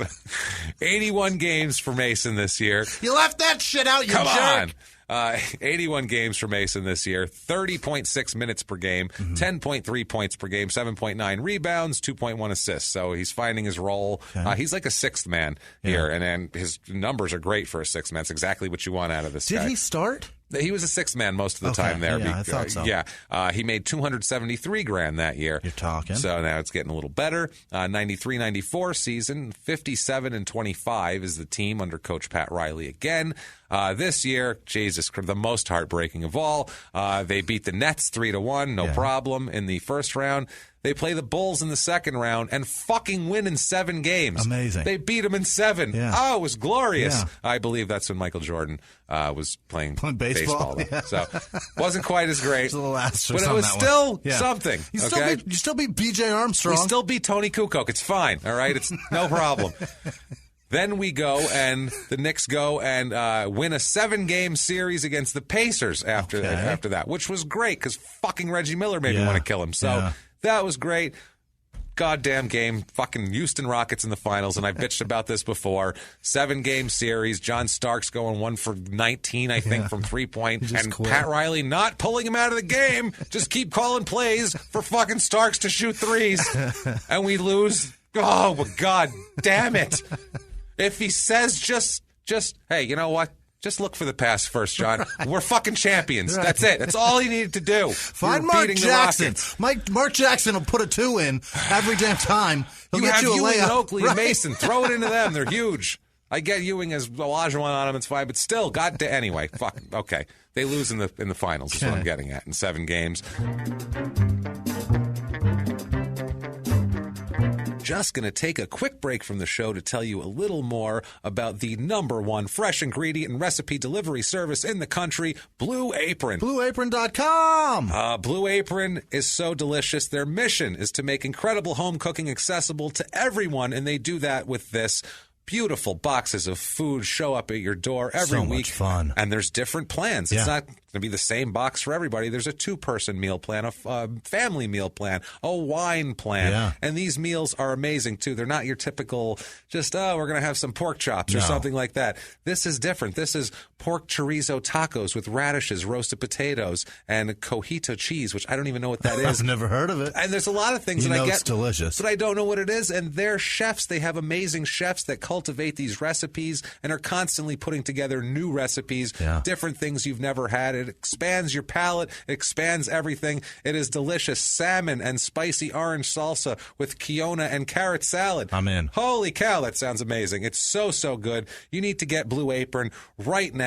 All of these recipes take under 45 minutes to prepare. So check out this week's menu and get your first 3 meals free by going to blueapron.com/crime. That's blueapron.com/crime. Your first 3 meals free. Blue Apron, a better way to cook. Blueapron.com/crime. Go now. Get it. And now back to the show.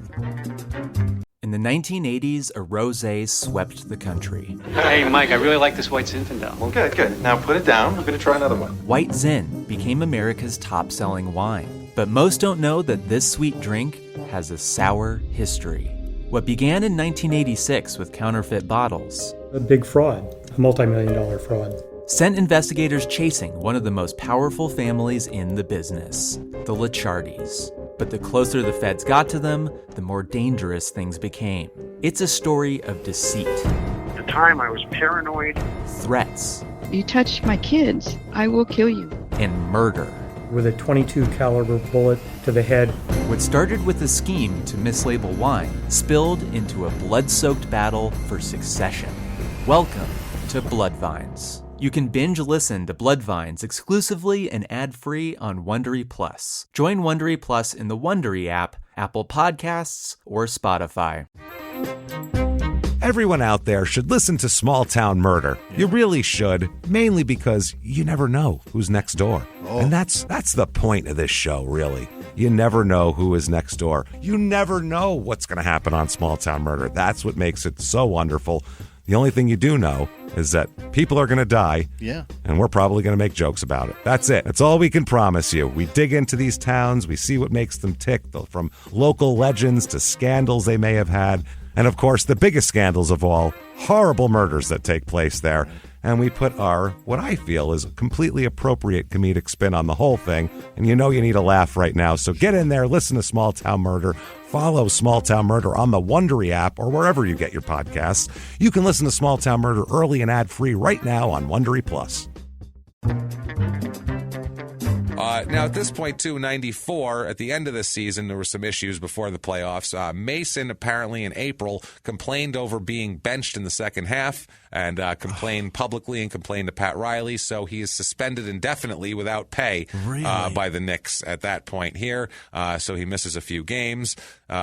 He was pissed, basically. He was pissed at Pat Riley. Pat Riley was pissed at him. Pat Riley talked some media shit about him. He said, quote, the core objective of the New York Knicks has been and will always and is and will always be team first and team last. The greatest challenge for a player who is part of a team is to voluntarily get out of himself and get with the program. Yeah. So he's saying Mace is being selfish. He says it's all about attitude, an attitude one takes to every game. Over the course of the year, you always have problems with some player, but at this point in the season, we don't have time for that. Yeah. So fuck you, Mason, is what he's saying here.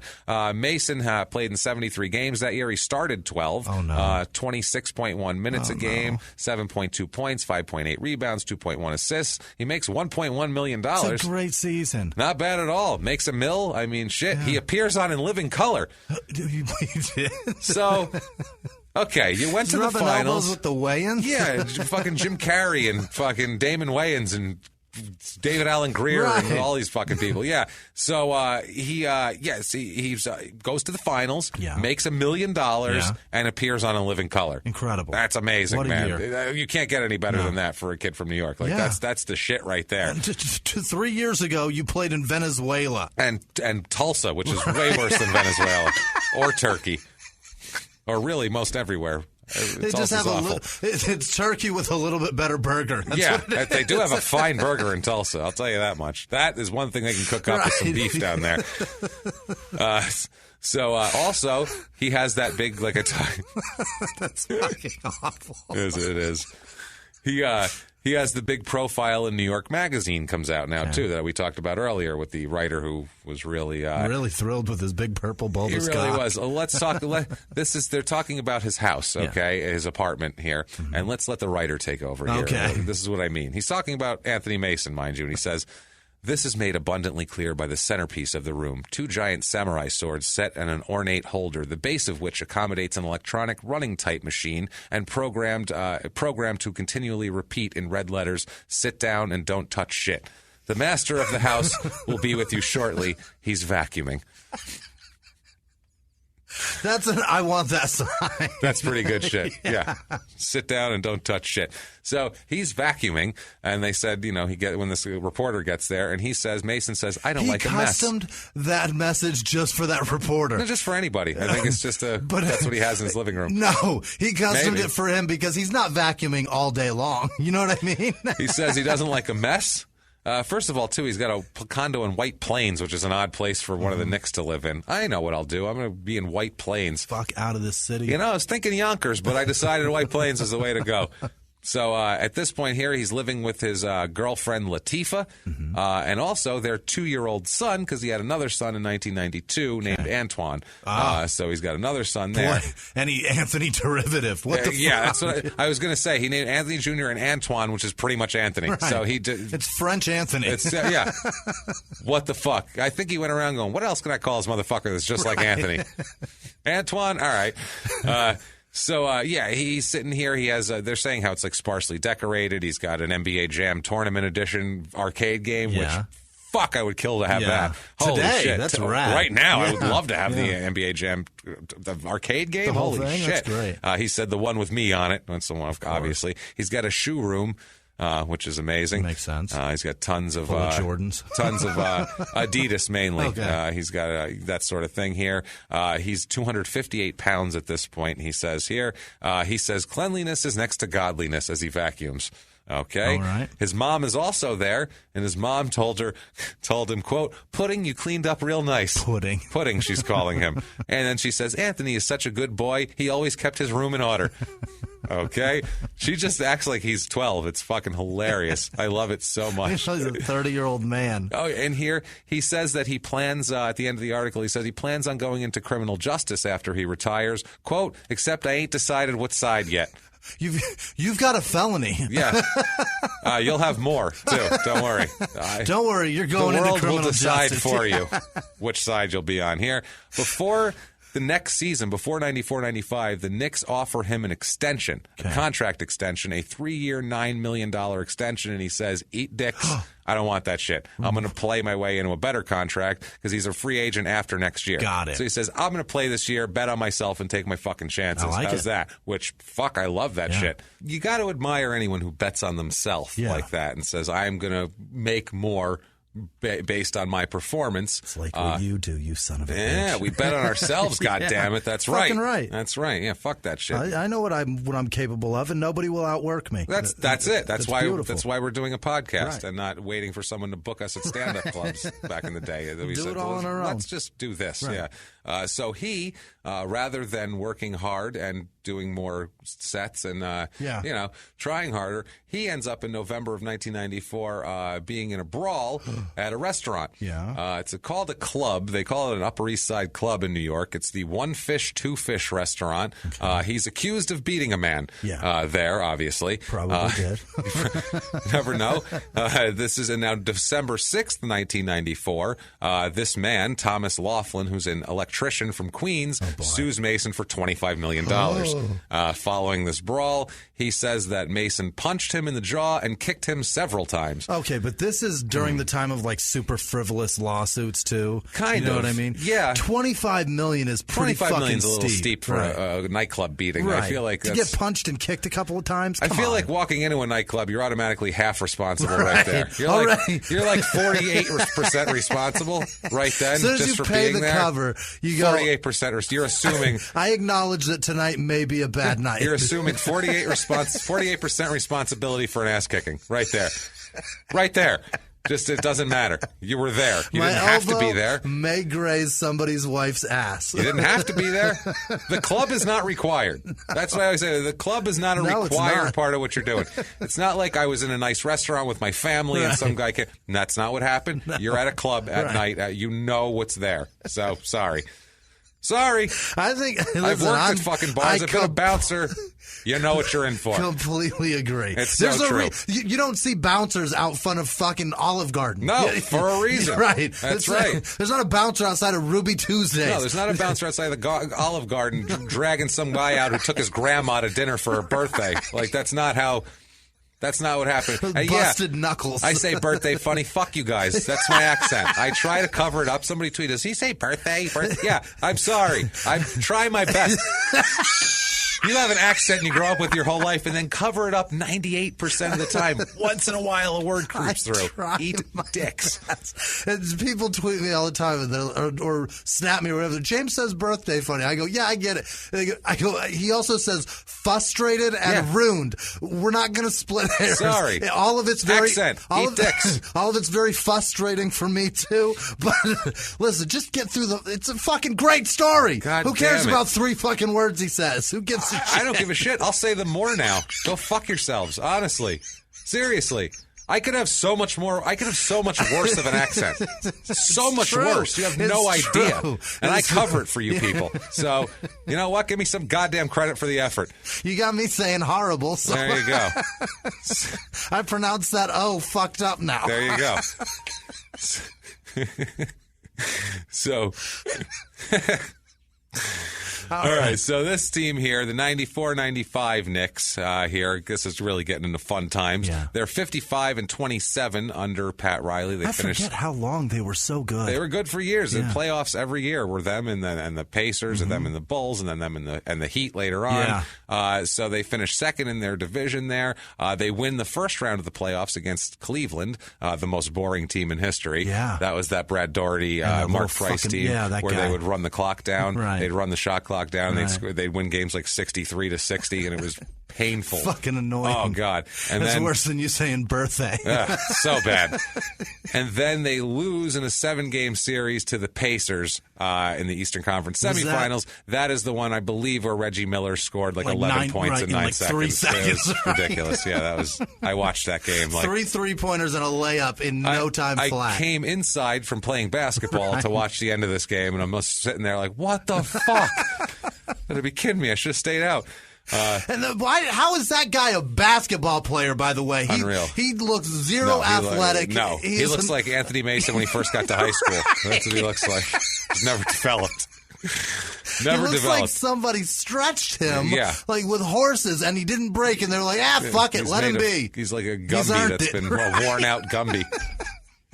So that year, though, Stretch Armstrong with all the elasticity gone. Fuck, man. Anthony Mason has a good year that year. 11 games started and 77 games played, 32.4 minutes a game. 9.9 points a game, 8.4 rebounds, 3.1 assists. Do you know when I first saw his sister, I thought it was a joke? Yeah, they're the same size. They look identical. They're identical. I was like, could somebody really put a wig on? Oh, my God, that's a real woman. Him pulling a De La Hoya. That's all. That's what it really looks like. So terrible. It is. I'm an asshole. I really am. Well, that's true, though. We all did that. We all went, why do you have a wig on? Oh, he has a sister? Shit. So he also wins NBA Sixth Man of the Year this year. All right. So when you're up for a contract, that's a good stat to have under your belt there. He also made $1.2 million that year. Yeah. So not bad. But after the season, after all this, now he's a free agent. Yeah. Now the team signs him to a 6-year, $24 million contract. There's a deal. So he bet on himself. He made an extra $18 million. So not bad. Or $16 million. I think it was $8 million he got offered originally.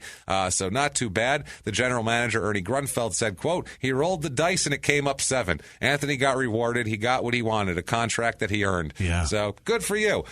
His son, now things are great for him. His son, Anthony Jr., talks about these times when his dad was a player. Very well paid. It was a little different for him, though. Yeah. He says, quote, I lived with my mom during the years my father played in the league, but I always had access to my dad. When I was able to visit, I was able to see many things I wouldn't see back home in Memphis, Tennessee. Yeah. I would always tell people I had the best of both worlds growing up because I saw the light and the dark things. My pops had access to the world. Then I'm coming back to high school in Memphis, Tennessee, growing up kind of rough. My mom was a substitute teacher and worked at Walgreens. I've seen it from that standpoint, too. So Anthony didn't make sure that they were living very, very well. Apparently, no. Apparently, it didn't make sure they were living very well. Yeah. Apparently, she wasn't getting $5,000 a month in child support or anything like that from him because she probably got, who knows, child support from when he was in college, for Christ's sake. I mean, he was a junior in college when they had him. So I could see that. He said, quote, I've been dealing with death. Mason Jr. says, my friends got shot. Little brother got shot. My father my grandmother just passed. So it's Jesus. Yeah. So he's had tragedy in his life, and he's had some stuff here. It's interesting here. Now, 1995, there's an article about Fiedler and about their relationship, and it's kind of one of these things where it's just like he's keeping up with him, and it's funny how much Anthony Mason keeps up with his. He's a weird guy, and this is what we have to talk about. There's a total dichotomy going on with this guy. Okay? He's got the on-the-court persona, which is this fucking hard-ass, badass dude that'll fight people and run through people. He's got like a street rep thing going on also, where he'll fuck you up in a nightclub, and he'll do shit like that. But then he's got this other side where he hangs out with his mom all the time and worries about, vacuuming his fucking carpet. And next to godliness, James. That's what I mean. And is very close to his high school coach and makes sure his coach gets to all his games and all that kind of shit. There's such a weird dichotomy with this guy, which I guess he's just a human. That's all it is. But he really seems to live he has like just two separate things. He's got like this home thing, and then he's got like this, public persona of like this. It's very, very strange. Mason said, quote, about Fiedler, he said, quote, he doesn't just use a kid for his talent and then forget about him. He's been in touch with me through college and all the way up to where I'm at now. He takes kids under his wings. You don't find many coaches like that. Yeah, well, he'll defend you. $25 million, Anthony. He'll defend you when you get arrested. He's really a great guy. He said that Fiedler said that Anthony wanted him to be at every game. He said, God forbid something was happening, and I was almost there. And I was there almost every time he played in New York if I could get there. After this one game, he says, how are you getting home, Dad? I said, I'll go back on the train. He said, no, you're not. I'm driving you home. And he said he would didn't want to be a burden on him, but Mason would insist on driving him home out of his way before he'd go out and party, because it's not like he was going to, okay, I'll see you. I'm going to go to bed now. He was like, I got to go kick a guy in the chest in a nightclub. It's not like he was going home for rest time now. It's time to I'm going to party anyway. I may as well drop you off. I'll drop you off here. You don't want to come out for You're that. on the way to the club anyway. It's all good. There's not a lot of old white guys there, so we're going to drop you off. He said, Fiedler said, quote, "We get out from under the tunnel at the Garden and there is a whole mob of people. Ewing is in front of us. He signs maybe 1 or 2 autographs and then puts up his windows and takes off. Anthony didn't like him because of that. I said, boy, he didn't have time to take care of a few more minutes." So they were just How like, about that? Yeah. So he said Anthony stays there for 35 minutes sitting in the car and signs for everybody waiting for him. There was nobody that could say he didn't want to sign. He signed for every single one. He was always that way. If you stopped him, he'd talk to you. I always try to instill in him to take care of the fans and not turn people away, and he never did. People would come up to Anthony while he was eating, and he would stop his dinner in the middle of eating to sign autographs. He had a heart of gold. If you were good to anybody, he took that up. That was him. Incidentally, his autographs were 75 cents. I was going to say, nowadays, he flooded the market with them. Yeah, because everybody fucking has one now. Everybody has like a napkin from his clubs and one with the victim's blood on it one and has signed. A stain from Anthony's dinner. Right. He actually used it to wipe his mouth and then signed it for me. So 95-96 season, Pat Riley leaves and goes to Miami, and Don Nelson comes in, who's crazy-ass Don Nelson, if you know basketball from the 90s and 80s and 2000s. He was a fucking Nuggets coach, wasn't he? Yeah. Nets coach, Golden State. All over the place, everywhere. He loved Anthony's passing because he's such a good passer. Yeah. He ran the offense through Anthony Mason. Is he who got choked by Sprewell? No, that is it's Rudy. Tomjanovich? Not Tomjanovich. No, not him. The oh my God, PJ Carlissimo. It was Carlissimo. It was Carlissimo. That's awesome. Yeah, it was that PJ makes Carlissimo. it so much better. Not Tomjanovich. I'm like, Tomjanovich. He's like 6'8". I don't think that he'll hit you back. I don't think Sprewell could get his fucking hands around that guy's fat neck. He's a big, ugly-looking dude, Tomjanovich too. He's big. God, another Easter Island face. Looked like he loved saying the word cock. Like it was his favorite word. So Don Nelson runs the offense through him. So this is the year where Mason was bringing the ball up the court, which looked ridiculous. Yeah. This giant guy dribbling this tiny little basketball up the court. Slapping it. Yeah, it looked really silly, but he was good at it. Yeah. Now, we watched a lot of slap chop videos. That's what it was. Yeah, he's very much into Ron Popeil. That's what it was, as we know. So November 7th, 1995, this is right before the season starts, he talks some shit here. Yeah. He says that playing at the Garden should be an advantage for the team, but he's not sure it's always the case because he said the team was booed in 2 losses there in the preseason, and he doesn't want to see that anymore. Yeah. And he says, in their own words, quote, "It's annoying to get booed because we've never been a team that not to play hard. We give them 1 or 2 games where we don't do well, especially in the middle of a learning process, and we get booed. People here either boo or cheer. They sometimes do it in the same game. You win 10 in a row, and then you lose and get booed. That's just the way it is here. People are really quick to judge." That's fucking New York. That's New York. Yeah, you have to win what do you expect? all the time, or else they hate you. That's how it works there. That's how it works there. Try playing in Philly, fuckface. Yeah, that's what I mean. It's fine. Yeah, in Philly, even if you win, they don't like you. Right. They're still mad at you for some reason. So at least in New York, if they win, they'll give you some slack. Right. Of course, if they win, they'll go, yeah, of course, yeah, you should have fucking won. Right. That's the thing. Like, yeah, that fucking good team, of course you won. Yeah. Jesus, you're fucking losers. You just won. There's a parade with ticker tape, and people are calling you a loser. Wait till the Eagles don't repeat this year. People were mad at them still. Now, we were there. We had to wait that many. Just won. That many years? Yeah. Christ, there's a funny thing here. This is when the Raptors were new, the Toronto Raptors, which is the Raptors and Grizzlies. Don't let the people vote on a team name. You end up with the Raptors because Jurassic Park was popular. Dumb. So stupid. And a former Raptors employee talks about a ceremony held at the home stadium right before the game against the Knicks.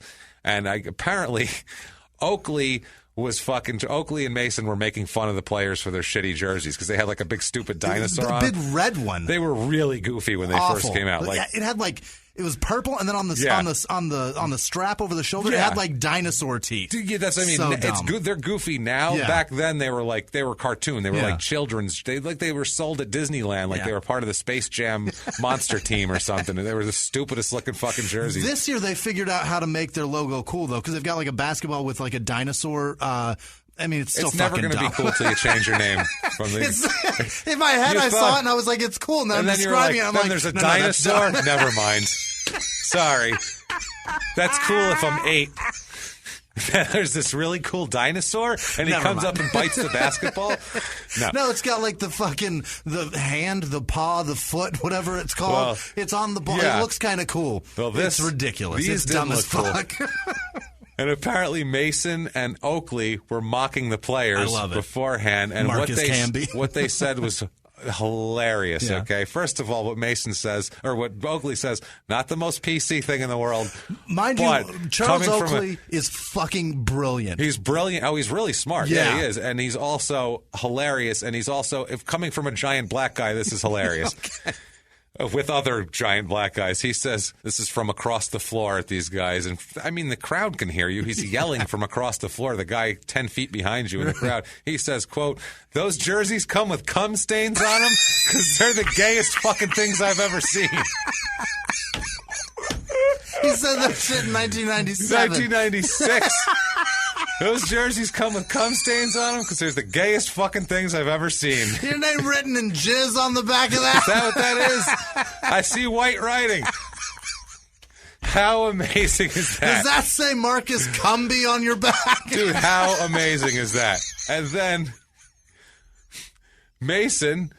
That was what Oakley would be. It's so great. Oakley shouting it. Mason waits till a guy comes close and he says, "Dinosaurs, brother. If I was you, I'd fucking kill myself." That's what he tells him, which is fucking hilarious. Dinosaurs, brother. Really? For real? You can picture him with his eyebrows up, like shit carved in his head. For real. Remember when you had a dream to play in the NBA and now you got a dinosaur? If I was you, I'd fucking kill myself, which is the greatest fucking line. Next to those jerseys come with cum stains on them.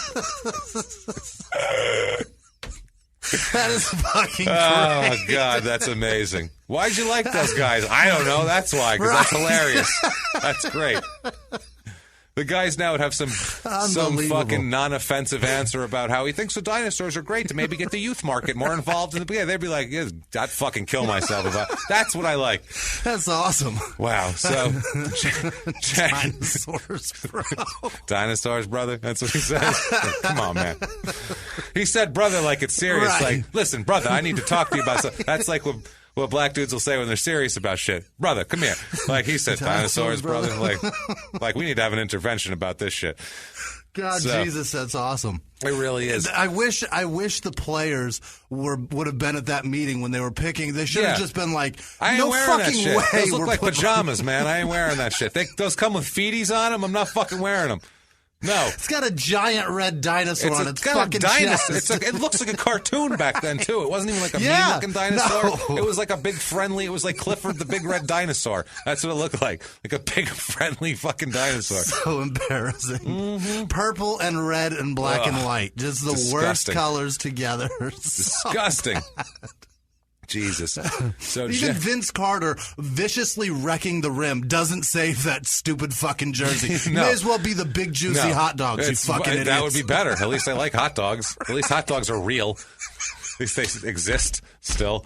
That's awesome. So, January 22nd, 1996, with the taste of the Raptors jerseys out of their mouths here, a patron of the Crane Club in New York City, Upper West Side nightclub, accuses Mason of attacking him in a brawl outside the club. Oh, Jesus. The guy's name is Robert Towns. He tells police that Mason was among several people who beat him at 4 o'clock in the morning in a fight. Mason, of course, denies hitting anyone. Yeah.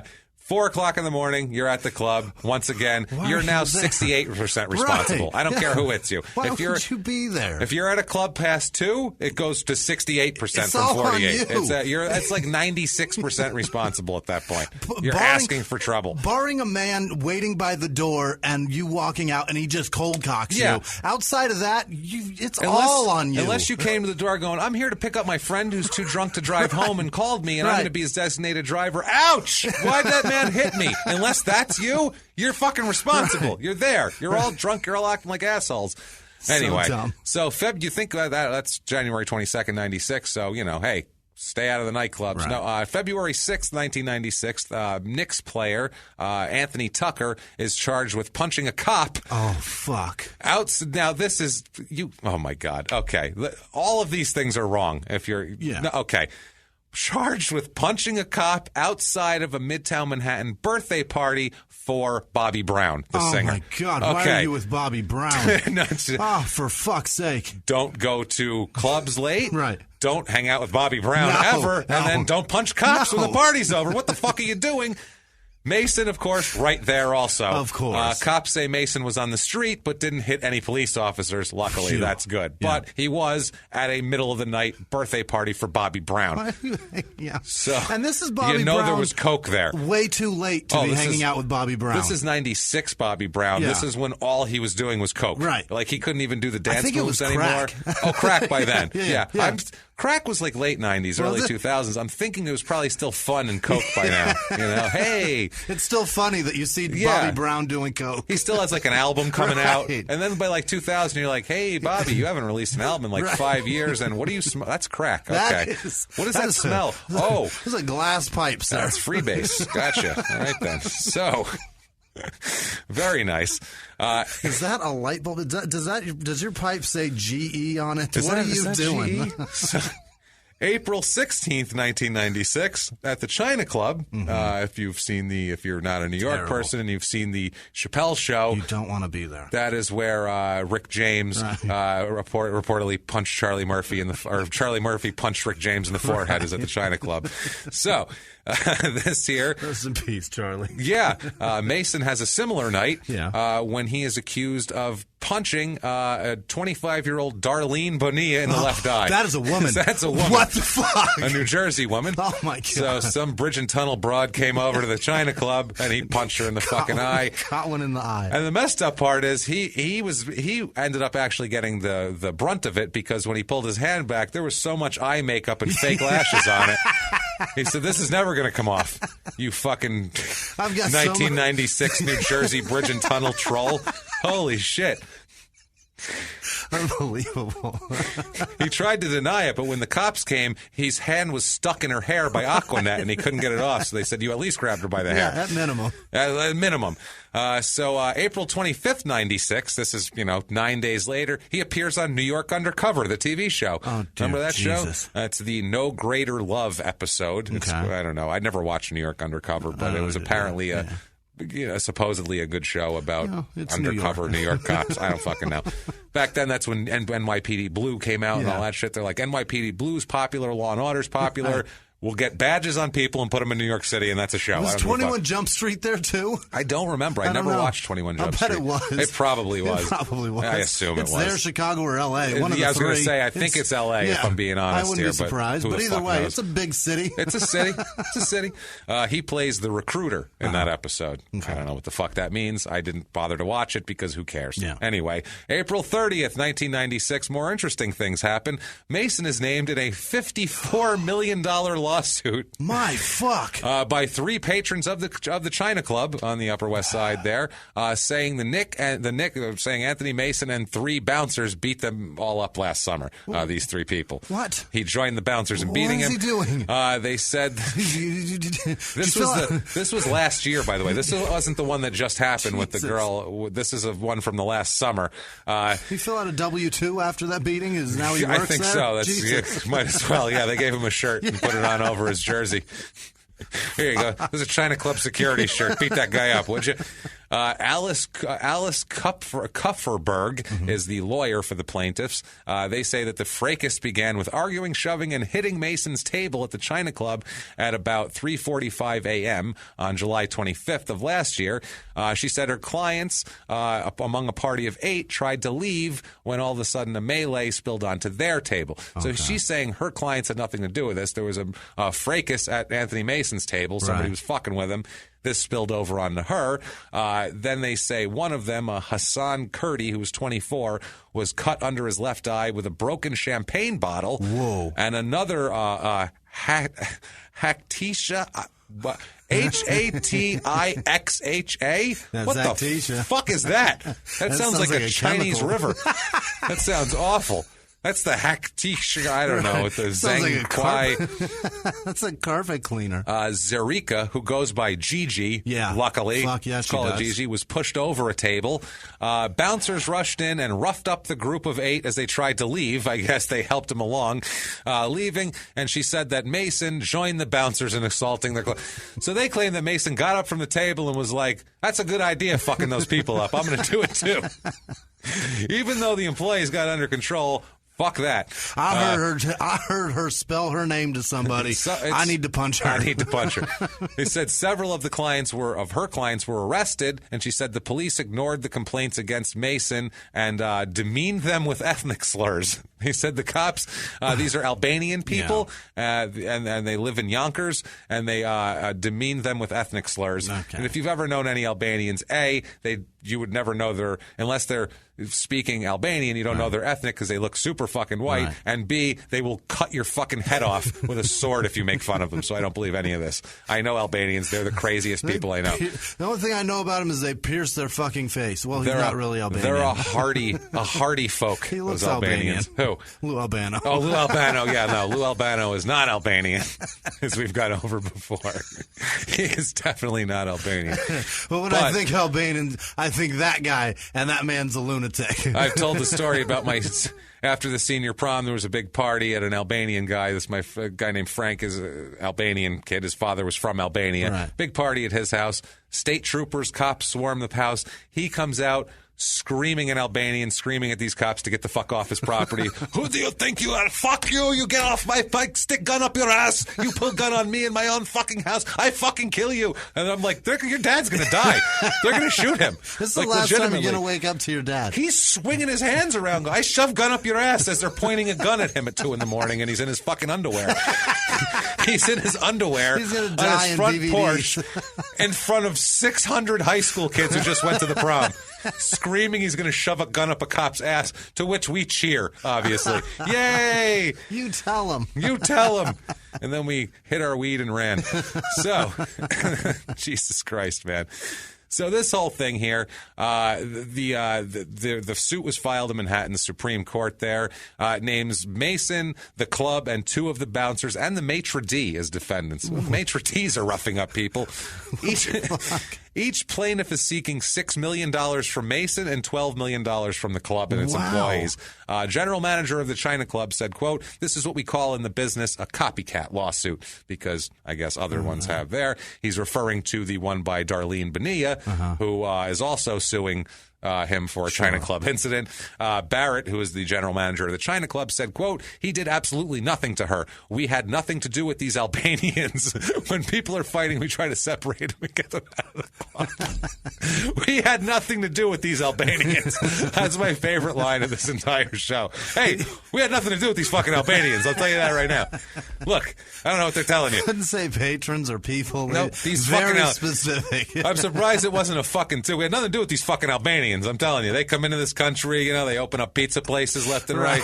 That's it. They ain't Italian. They ain't Italian. That's, by the way, if you ate a pizza in New York anytime in the 80s or 90s, it was made by an Albanian man. They were all the pizza chefs were Albanian. Every pizza place I worked at. Amazing. They make a fucking hell of a pie. Now, Don Cronson, Mason's agent, also reiterated that. He said, quote, "A copycat suit, just another instance of somebody trying to get a piece of the action, or another instance of someone being punched in the face in a nightclub." Either or. That's what happens One at of the nightclubs. two. Like, that's why I don't go to those things. I mean, granted, I don't want to stay up that fucking late anyway. Spend all that money. Right. It's just so dumb. It is. What are you there for? You're What's there the trying point? to fuck somebody. That's what you're Just there for. go You're the there fuck trying home. to get laid. Yeah, that's it right there.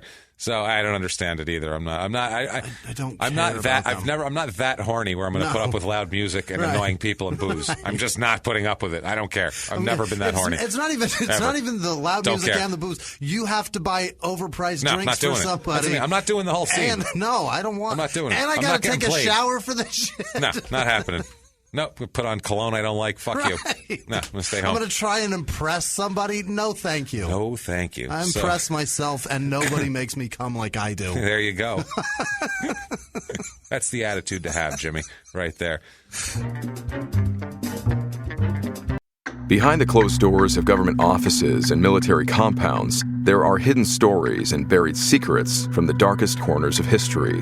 From covert experiments pushing the boundaries of science to operations so secretive they were barely whispered about. Each week, on Redacted, Declassified Mysteries, we pull back the curtain on these hidden histories. 100% true and verifiable stories that expose the shadowy underbelly of power. Consider Operation Paperclip, where former Nazi scientists were brought to America after World War II. not as prisoners, but as assets to advance U.S. intelligence during the Cold War.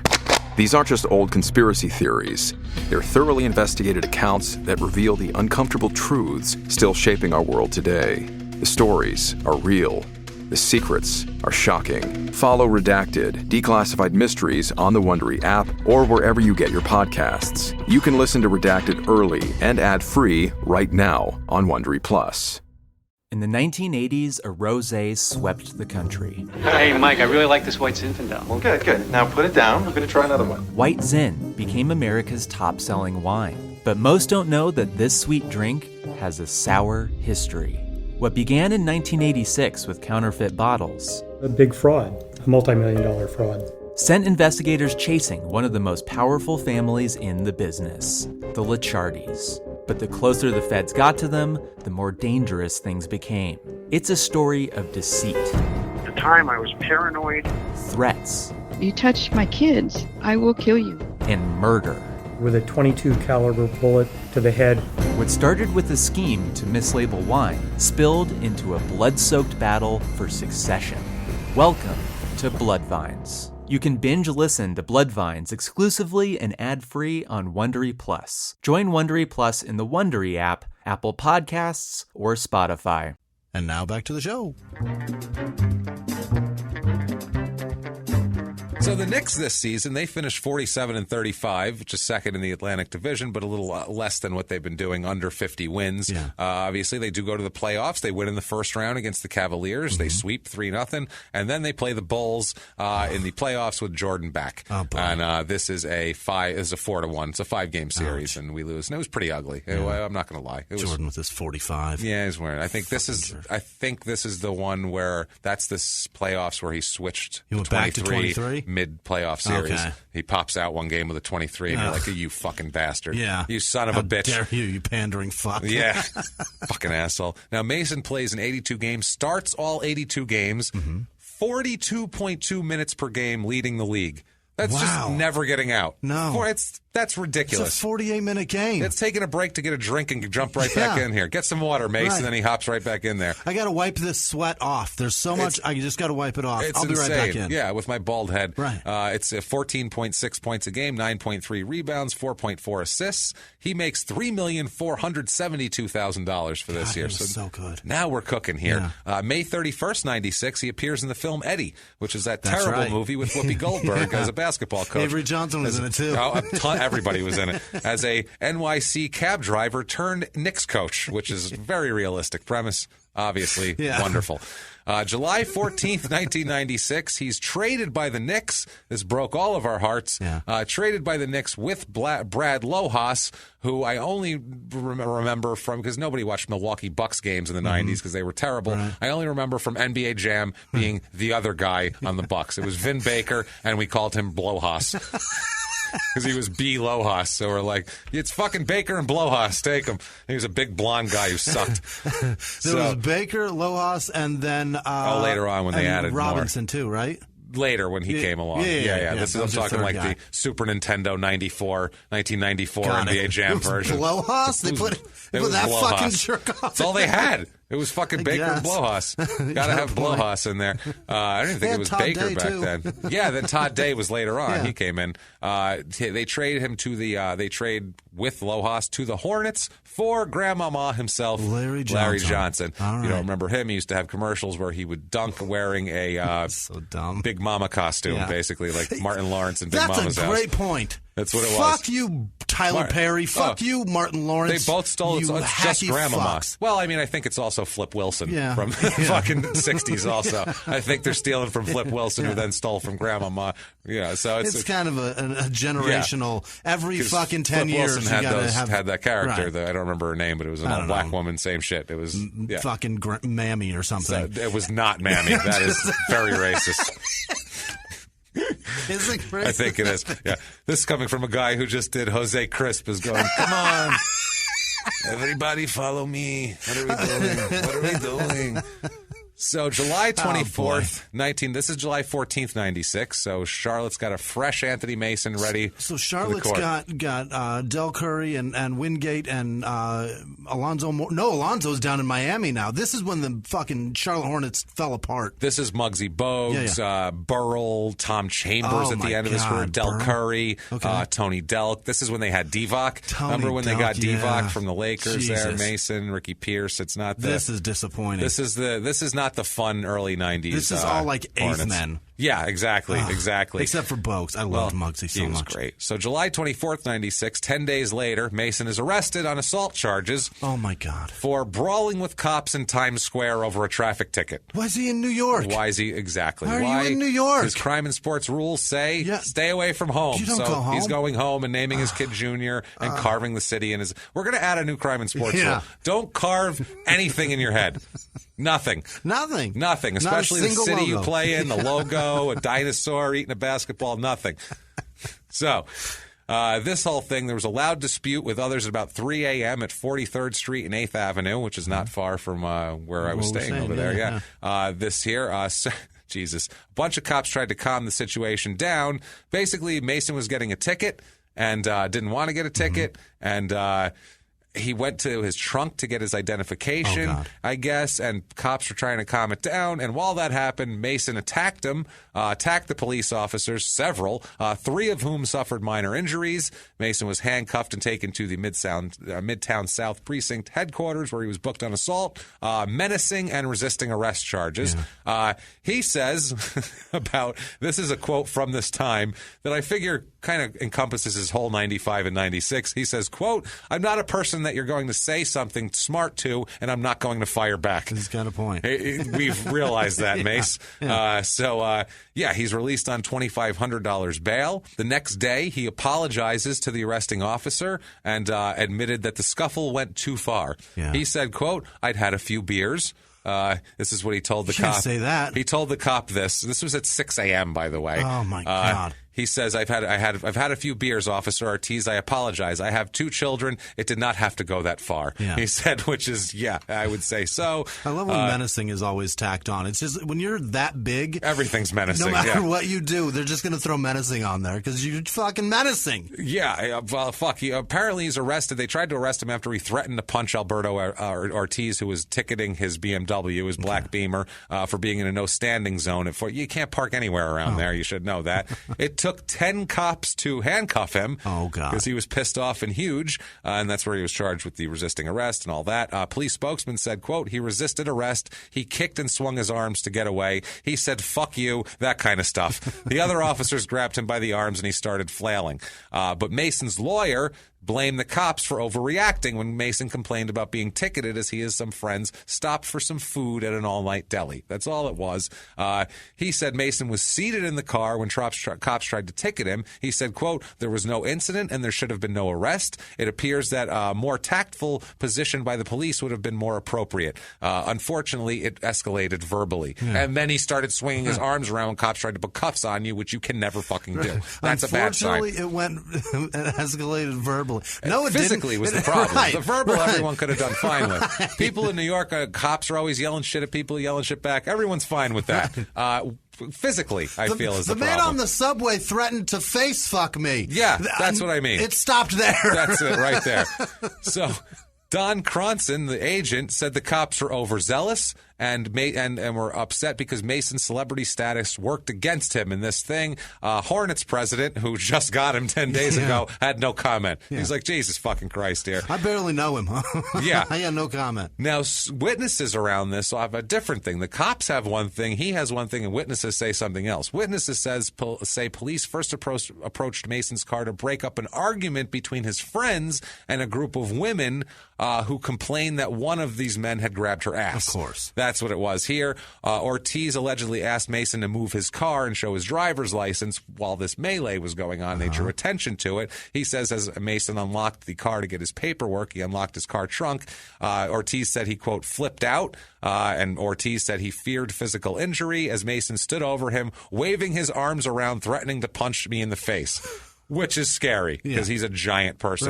Right. When backup cops arrived, you're giving instructions to him to calm down, and you're saying those instructions directly into his dick, because he's sternum. An enormous man. Yeah, that's frightening. And it was chiseled sternum. Right. As he's telling you he's going to punch you in the eye, and you better believe it because he did it to a woman.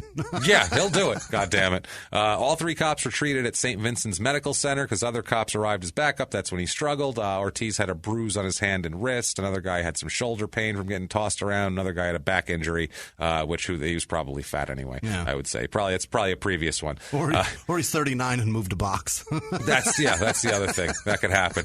So a source here says that the felony assault counts against Mason may be downgraded by the grand jury based on a review of the injuries to the cops, which sounds super fucking minor. And also his friend from some guy from Brooklyn was given a summons for disorderly conduct and released.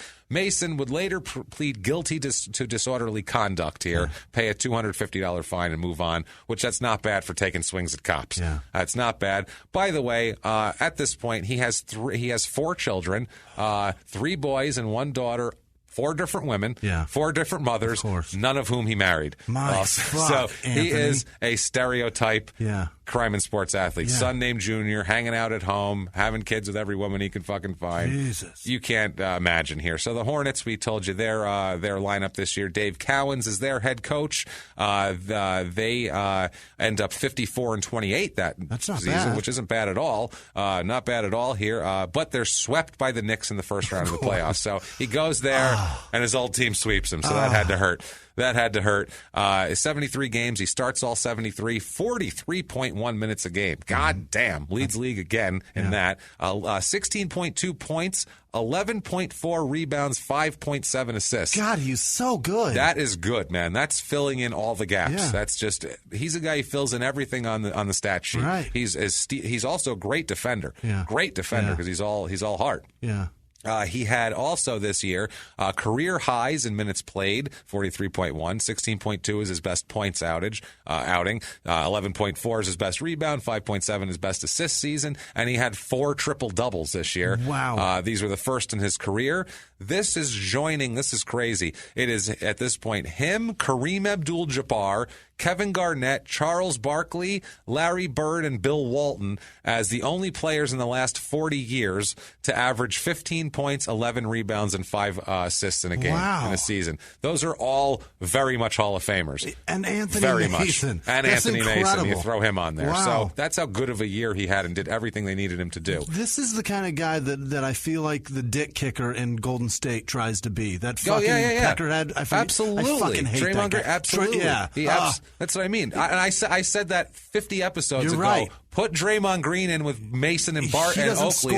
He doesn't score 10 points. No, they'd have pushed him around because he wouldn't have been. He wasn't this guy. He wants to be this. Exactly. So bad. He also made $2.777 million that year, so not too shabby. 97-98 Hornets season. They're 51-31. Again, not terrible. Yeah. They beat the Hawks in the first round of the playoffs that year, 3-1, and then they lose in 5 to the Bulls because the Bulls were on their way to titles, and you weren't beating them at that point.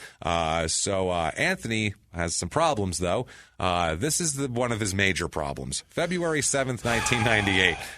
He's questioned by New York City police in connection with a complaint by 2 underage girls who said Mason and another man had sex with them. Oh, Jesus. This is not great. The complaint had been made. Mason hadn't been arrested yet at the very moment that it happened. They were waiting to see what happened after they questioned him. He reportedly met the girls at a basketball charity event and took them in a limo to a party in Queens. Oh, what an asshole.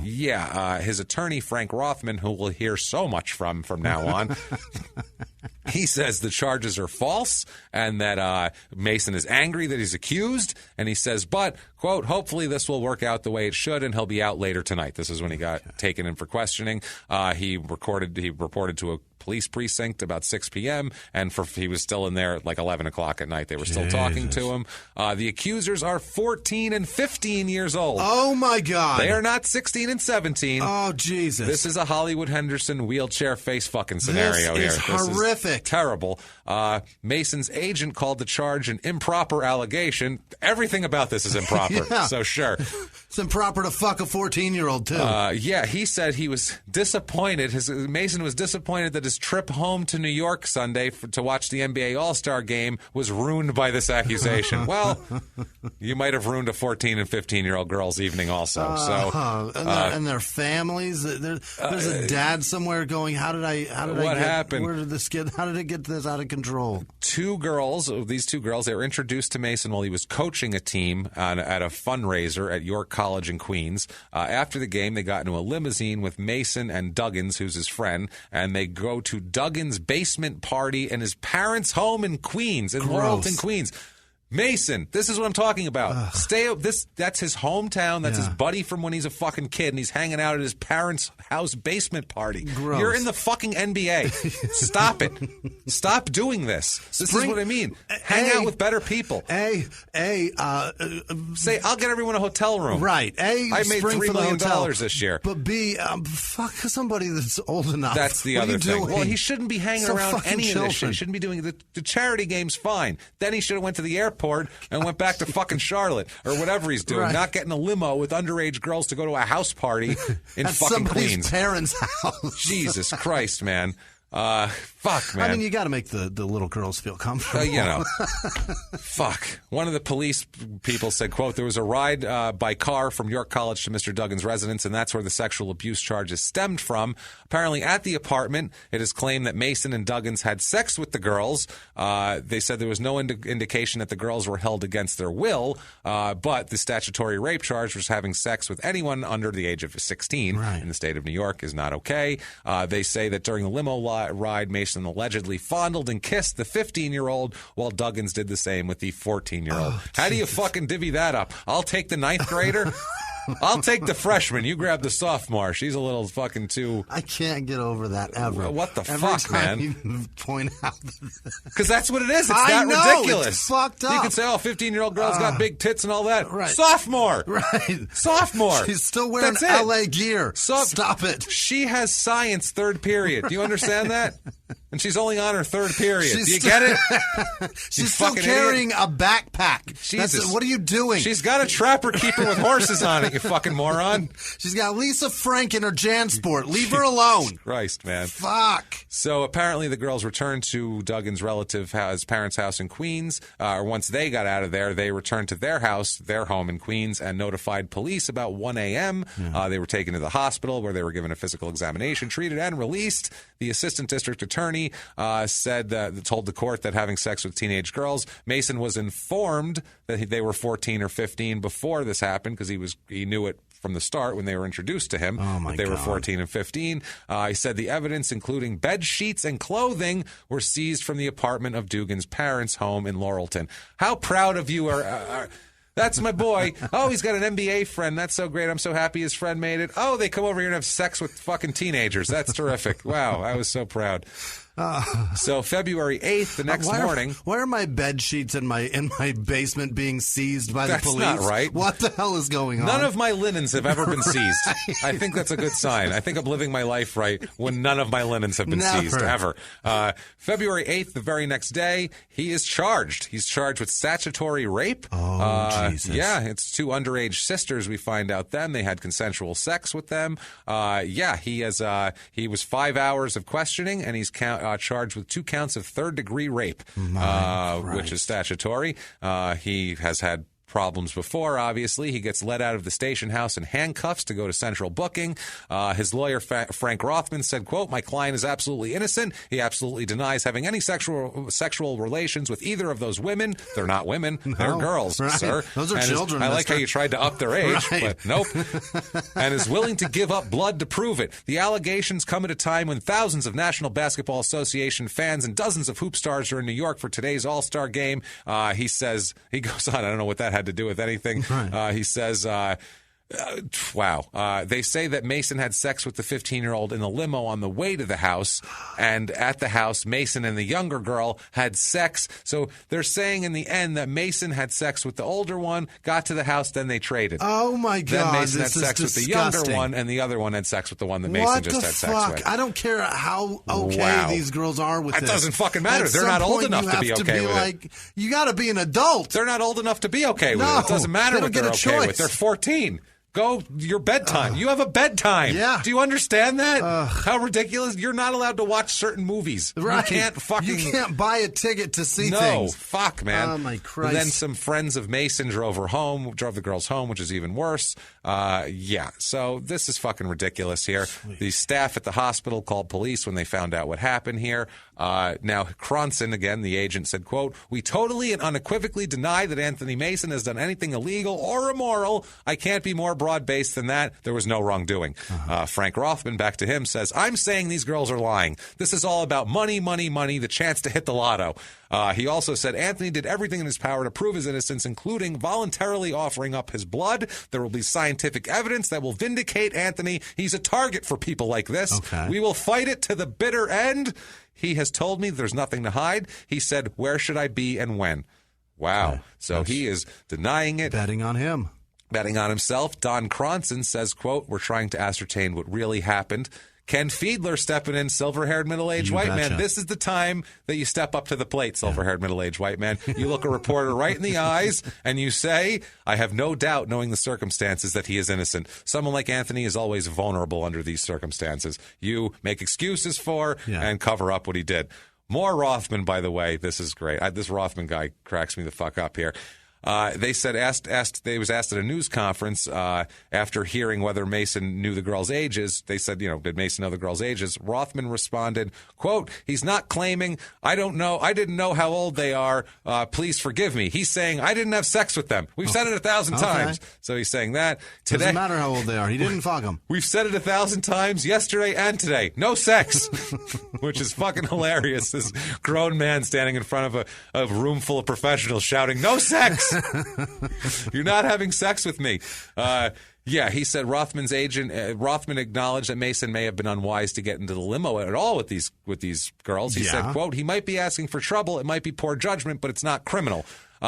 Rothman said the chauffeur who drove the limousine will quote, "blow the teenage girls' accounts out of the water." David Stern, the commissioner of the NBA, silver-haired, middle-aged white man number one, when asked for a comment, he said, quote, "It's somewhat premature to comment."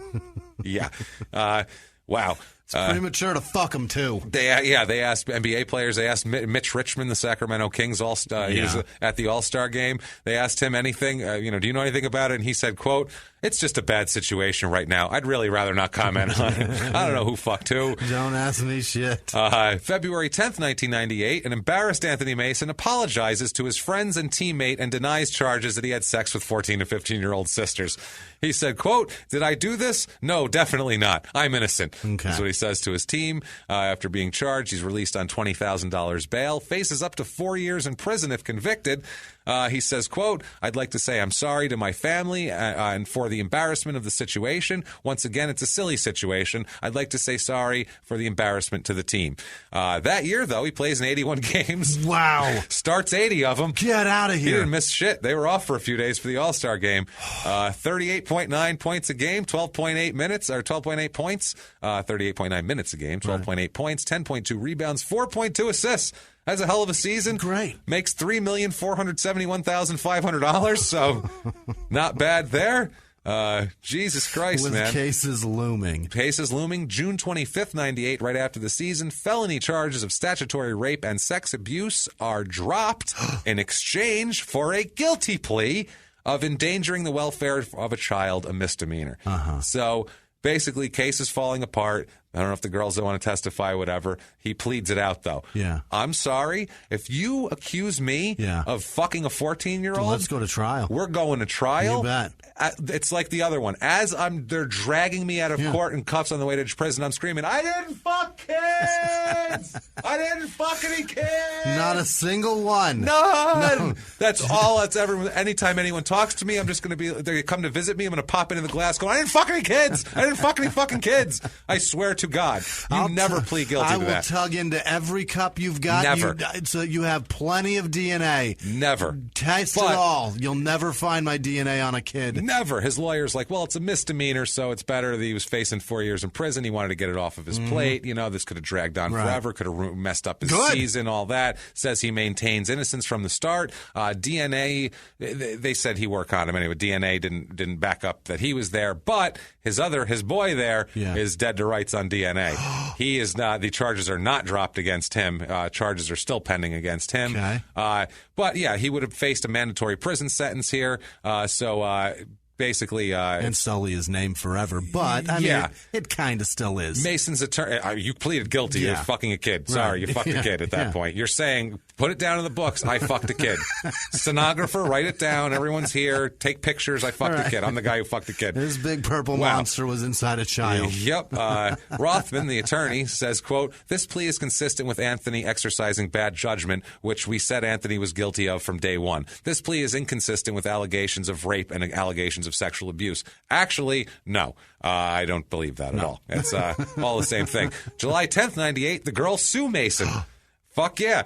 Civil suit here filed in Queens. That's the other problem. When you plead guilty, you're opening yourself up. You leave it. Yeah. Right. Seeks more than $5 million in damages. The victim's lawyer says, quote, "This suit seeks redress in civil courts. I know we have a strong case. There is a lot of forensic evidence. The girls passed a polygraph test that fully corroborates their story." Of course, Don Cronson, the agent, says the charges have no merit. Cronson said, quote, "The charge they pleaded to was greatly reduced misdemeanor charge. They basically pleaded guilty to bad judgment." You can keep saying that, but the stem of it was you fucked 14 and 15-year-old girls. They said the more serious charges were dropped because of the DNA thing. Mason could have received up to 8 years in prison on the other charges. Here, he'll be ordered to serve 200 hours of community service with the homeless at the Progressive Baptist Church in Charlotte. Cronson also says about the lawsuit, "It's another attempt to squeeze money out of my client. It's baseless, and it will be shown so as the suit moves along." Wow. November 20th, 1998, he appears in the Woody Allen film Celebrity. Of course. What the I mean, that's what you think. I mean, if you're you think Woody Allen, you think Anthony Mason. But then again, New Yorker, likes to fuck kids. Right. It fits. It does. That's what it is. It's the kid fucker part. Woody Allen was my like, guy. "Oh, who is this Anthony Mason fellow I'm hearing so much about? Tell me more about Anthony Mason. Tell me more about this Anthony Mason fellow I'm hearing about." So I feel like you got a lot in common. He plays himself. This movie has Kenneth Branagh, Leonardo DiCaprio, Winona Ryder, Charlize Theron, fucking Joe Mantegna, Bebe Neuwirth. It's a fucking cast. It's called Celebrity. It's about celebrities. Yeah. He plays himself. 98-99 season, he does not play due to injuries. It's originally diagnosed as a hyperextended right elbow. It didn't respond to initial treatment, so they took an MRI, and he has a ruptured bicep tendon. Oh, shit. So he's pretty fucked there. He's going to end up having surgery, 4 to 6 months of rehab. So not good, basically, here. He misses the entire 98-99 season, which isn't too bad because that was a strike-shortened season anyway. So they only missed 50 games there anyway. But he does make $4,165,000 for sitting on his ass. For not doing a fucking thing. Wow. Not a fucking thing. 99-2000, he's still with the Hornets. February 27, 2000, he is charged with assault after he and a group of friends were involved in a barroom brawl that left 3 people injured. Of course. New York, of course. Why is he there? Of course. You don't play for the Knicks anymore. You don't. Well, you're still there. He had a criminal record of obviously before. He was arrested with 4 friends at 5 a.m. In Harlem. The police were called to a Manhattan Avenue bar. Again, a bar at 5 a.m. He was charged with third-degree assault after he was questioned by officers. He was arraigned and freed on $1,000 bond. Fucking idiot, basically. I know you and I know me, and I know that if I have that kind of money, you can't get me out of my house. Shit, no, especially not to a club or a bar. Opening yourself up to a lawsuit, whether it's on the drive there. I'm just not going anywhere where people annoy me because I don't have to be there. You got to stop somewhere and get cigarettes, and you bump into somebody. Now you're getting sued. No, fuck no. That noise. I'm staying home. $3 million, you'll never see me again. No, that's absolutely it. not. I'm out. So yeah, luckily we're not in any. We're not any jeopardy of making that at the moment. So this fight apparently was at the Perks Bar. Mason and 4 other men fought 3 officers also. He'll fight the cops, apparently. The 3 men allegedly assaulted. There's 3 guys who got assaulted by Mason's group. They were hospitalized. Mason wasn't injured in the fight, obviously, because he's huge. He says, quote, "I don't want to become an antisocial hermit. I didn't do anything wrong except be there. I didn't do anything wrong except be there. It wasn't a trouble spot. It's a restaurant I've been going to for years." It's 5 in the morning. It's not a restaurant anymore. Restaurants aren't open till 5 in the morning. That's why. Who makes that kind of money to be a fucking a person to be seen? No, no, I so don't want stupid. it. The team that that year, finishes 49-33 without him. Or this is the next year, I'm sorry, they're with him. They finished 49-33. He plays in 82 games, starts 81 of them, 38.2 minutes a game, 11.6 points, 8.5 rebounds, 4.5 assists, $4,860,100 he makes that year. So he's doing great. July of 2000, New Orleans, we're on Bourbon Street. Yeah. Never good news there either. He is arrested for allegedly inciting a riot and assaulting police officers in the French Quarter. There's not even a basketball team Come there on. yet. Why are you even Why there? are you there? He's partying. It's off-season. These Why? basketball players all get arrested in July because camp starts after that, and they're playing until June, so this is... Stay in Charlotte, you asshole. Yep, he's arrested at 9:15 p.m. He barely even got there after he was pepper sprayed by officers. A pair of officers noticed two groups of men arguing over women on Bourbon Street. That's very mature. Yeah. Officers tried to separate the groups, and Mason hit one of the officers and began rallying the crowd to do the same. Wow. Which you can't do. Officers... No. The officers who got hit sprayed Anthony with pepper spray, but, quote, to little effect because he's giant. It takes a lot. Other officers arrived, and some people in the crowd threw bottles and shouted racial slurs at the police of every kind. Mason is arrested. After he fled, he flees, and a crowd follows him. After that, the police go to a police station to regroup, and they go out and find Anthony Mason and took him to the hospital to have his face treated because he had some marks from other shit. No other police were seriously hurt. He's booked for inciting a riot, battery on police officers, and resisting arrest. Holy fucking shit. Mason. So awesome. He's got an excuse for it, though. Okay. He says it was like a mini Mardi Gras there, and I think the police thought they heard something. I'm not trying to get into a spitting contest with the New Orleans police. I'm sure they were just trying to do their jobs, but I think they just got the wrong person. Maybe because I'm the biggest one. Wow. He said, quote, if I had thrown any punches, I think I would have gotten hit back by because the police had their batons out. There were thousands and thousands of women there, so for that to come up is preposterous. And if two groups were fighting, it wasn't my group. And anyone who knows me knows I would never yell for help. Okay. Which, I believe that part of that statement there. So anybody who knows me knows I ain't calling for help. No. Shit, I'll fight all these cops off. Unless it's fucking children. Then I call for help. Hey, bud, come in here. There's a 15-year-old that I need you to get. Jesus. August 1st, 2000, he's traded by the Hornets. They've had enough of this bullshit from him. Yeah, it's not on the court shit. It's this shit. It's this constant bullshit. And this is a couple weeks later. They don't have Pat Riley to keep his ass in check. Yeah, it's like 6 days later. They're like, done. Get the fuck out of here. They trade him with Ricky Davis and Dale Ellis and Eddie Jones, who was a good player for a while, to Miami. For P.J. Brown, Rodney Buford, Tim James, Jamal Mashburn, and Otis Thorpe. Wow! So everybody goes to Charlotte, and I remember Eddie Jones going to Miami was a big deal because he was pretty good down there for them. After that, now he vows at this point, no more trouble. Okay, I'm good now. Sure. This is his. Can we?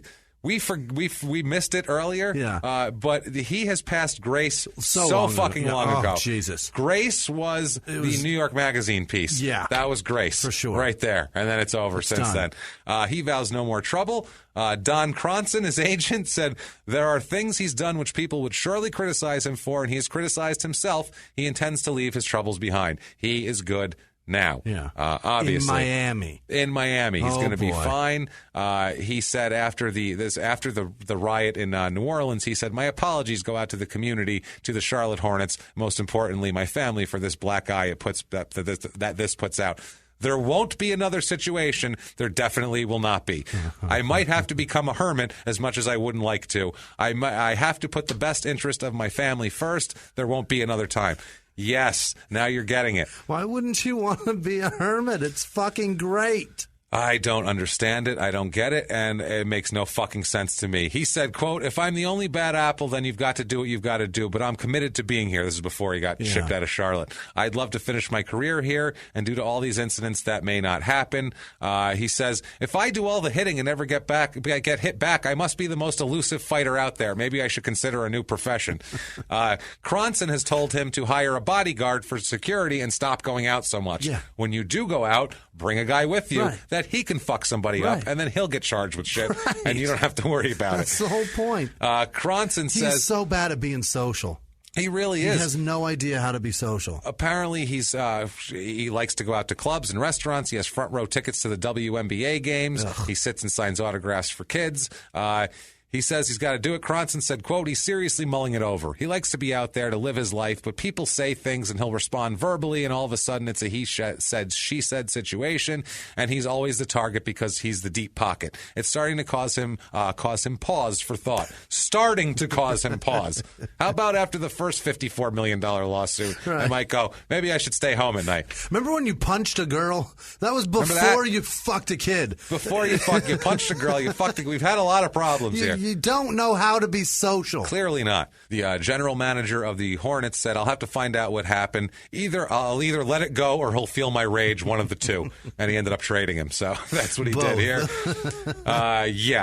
He said, quote, you can't feel sorry for the guy anymore. If trouble keeps following him, maybe trouble isn't following him. Maybe he's looking for it. There you go. Thank you. There you go. 2000, in celebration of the USBL's 15th anniversary, that's that shit league he played for the Surf there, they've USBL fans, all 8 of them, all 8 fans voted to put together the All 15 team, meaning the best all-time USBL players from 1985 to 2000, and Mason was one of the 15. Wow. So he's one of the top 15 players ever there. 2000, 2001, he's with the Heat. This is Bruce Bowen. Sid Sabalas went there after his AC Green, after his prime. Tim Hardaway, fucking Eddie Jones, Dan Marley. This is where Marley went at the end. This was Alonzo Mourning was down there.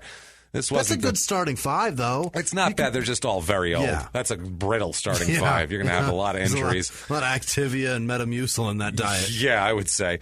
January 7, 2001, charges are dismissed for the inciting a riot. Wow. In Burbank, he pleaded not guilty to all charges. The city attorney said that her office was uncertain it would convict because he's got attorneys and all that. He faced the possibility of 6 months in jail and a $500 fine. They just said, fuck it. Whatever. He was willing to go to trial with that. Let him go. But not on kid fucking. Because that's not for fucking 8 years in prison. Right. That's why. Whatever. Team goes 50-32 under Pat Riley. I find it absolutely fascinating that this whole time, his whole life, he bet on him every day, all day. All day, except baby. for one day. And then fucked it up. One day he's like, you know what? I'm going to bet on the other side. I'm going to hedge my shit just a little bit. I'll take a plea. I've seen roulette. Sometimes you got to bet on it. Sometimes you get the green. Sometimes green comes up. It happens. Double zeros are there is all I'm saying. They lose. They're swept in the first round of the playoffs by who?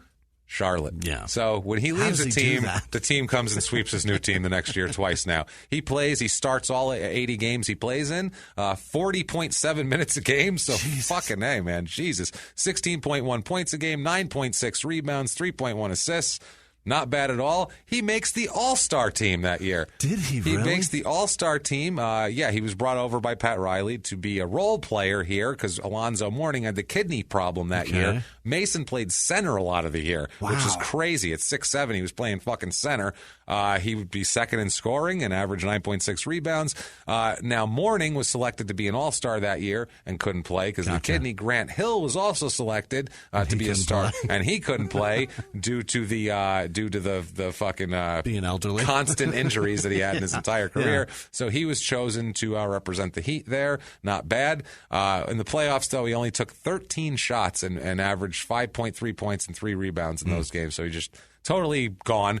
But it doesn't matter because he made $5,550,000 that year. Holy shit. God damn, that's a lot of money. He's made so much money. He really has. July 13th, 2001.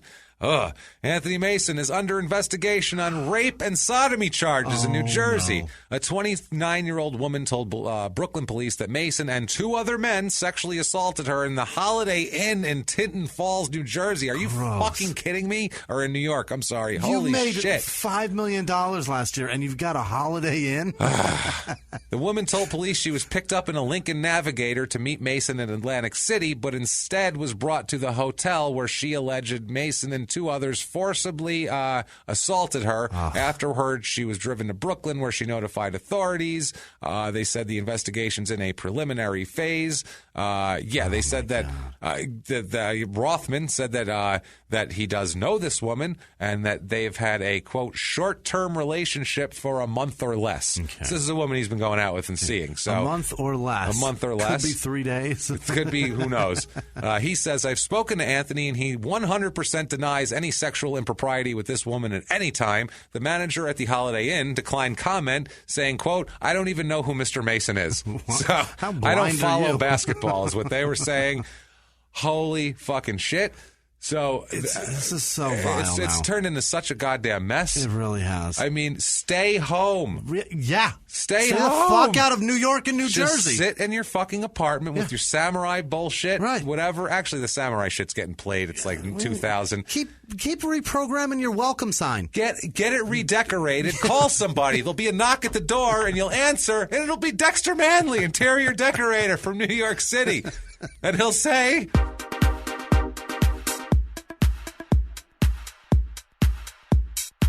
how is it you've come to arrive here? What's wrong with you? Seriously, first of all, first, let's talk about all the samurai shit you got around. This Asian shit's really weird. I get it in the 90s. It was cool. You're going to be like a Steven Seagal type and swing your little swords around. That's fine. Right. It looks like that's how you cut your hair up, I guess. But I don't know what you're doing. But still, the rest of what you're doing, sir, I do not approve. I'm looking, you have sex with underage girls. Right. You're constantly drinking and punching police.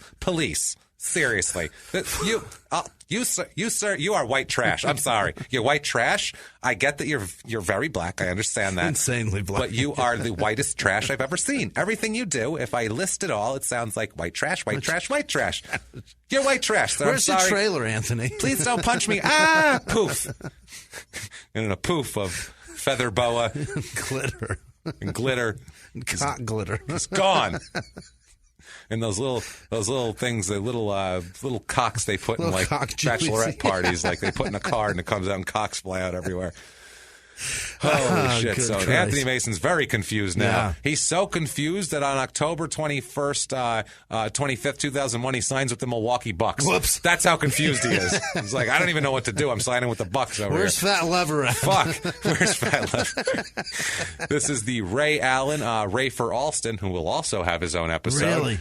Greg Anthony is there still. Okay. Jason Caffey, Sam Cassell. This team. This is a bad team. This is bad. They Michael ran Redd, small. Glenn Robinson. Yeah, this is a they have a 6'11" and a couple of 6'10"ers, and that's Jesus. it, man. There's no real center. Their center is Irvin Johnson and not Magic. No, so this is the bad one. This is bad stuff. Really, yeah. He looked like he had fetal alcohol syndrome. Yeah, that was guy. not great. He looked bad. He did. He looked like he had fetal alcohol. He looked terrible. Sam Cassell looked terrible. Yeah, he did. He's the Otis Nixon of basketball. He's the opposite.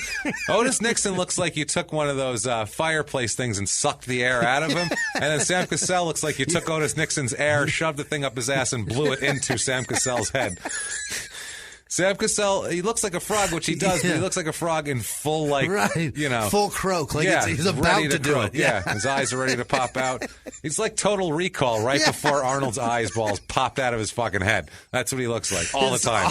With like the worst teeth. Like his teeth and eyeballs are doing the same thing. And he is a clutch-ass three-point shooter. He was really clutch. That's a guy. You need a championship, you throw Sam Cassell on your team. Not from Milwaukee, though. It doesn't work out like that. It's not going to bring women to the game, but it will definitely not. Keep them away, as a matter of fact. They go 41-41 that year, the Bucks do, under Coach George Karl, who we know he's been all around the league. Denver, as you might know. Seattle. They do not make the playoffs that year. 41-41 will not make the playoffs for you. He starts all 82 games, 38.3 minutes a game, 9.6 points, 7.9 rebounds, 4.2 assists. So still consistent. Yeah. He made $4,538,000 that year. Minnesota? In Milwaukee. Or Milwaukee. Not bad. What am I doing? Not bad. That's the Timberwolves. It's fine.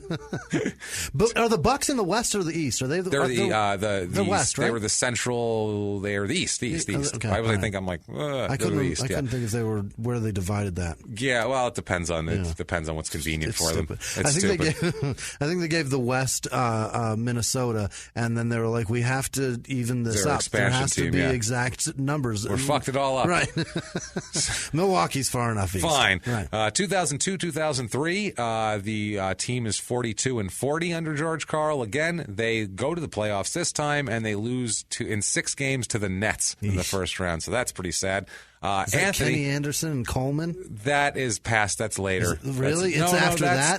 That's during that time period. Yeah, Okay. Kenny Anderson was still on the team, I believe, because that's when they were decent and they went and got smoked by the Lakers in the finals and all that. That's Jason Kidd Nets. Kerry That's Kittles. That's Jason Kidd Nets. Okay. Is those Nets teams here after Phoenix dropped him for beating up his wife all the time. Right. Fucking jerk off. Mason plays in 68 games. Starts all the time. All he did. It was all the time. You're right. That's a terrible fucking thing to put at the end of beating up his wife. All the time. It's true. He plays in 65 games, starts 58 of them, 32.6 minutes a game, 7.2 points, 6.4 rebounds, 3.2 assists, but he makes $4,370,819 that year. Hell. Holy shit. October 10th, 2003, he is waived by the Bucks. For that season, though, the next season, he's still going to make $4,348,094. And doesn't have to play. No, because they waived him. Guaranteed contract. That is the 2003 season. That's the end of his season here. Take that, NFL players. That's the end of his career. Oh, it gets better, too. Don't worry. God damn it. That's the end of his career. In the NBA, he has 882 games, started 559, 34.7 minutes a game, 10.9 points, 8.3 rebounds, 3.4 assists.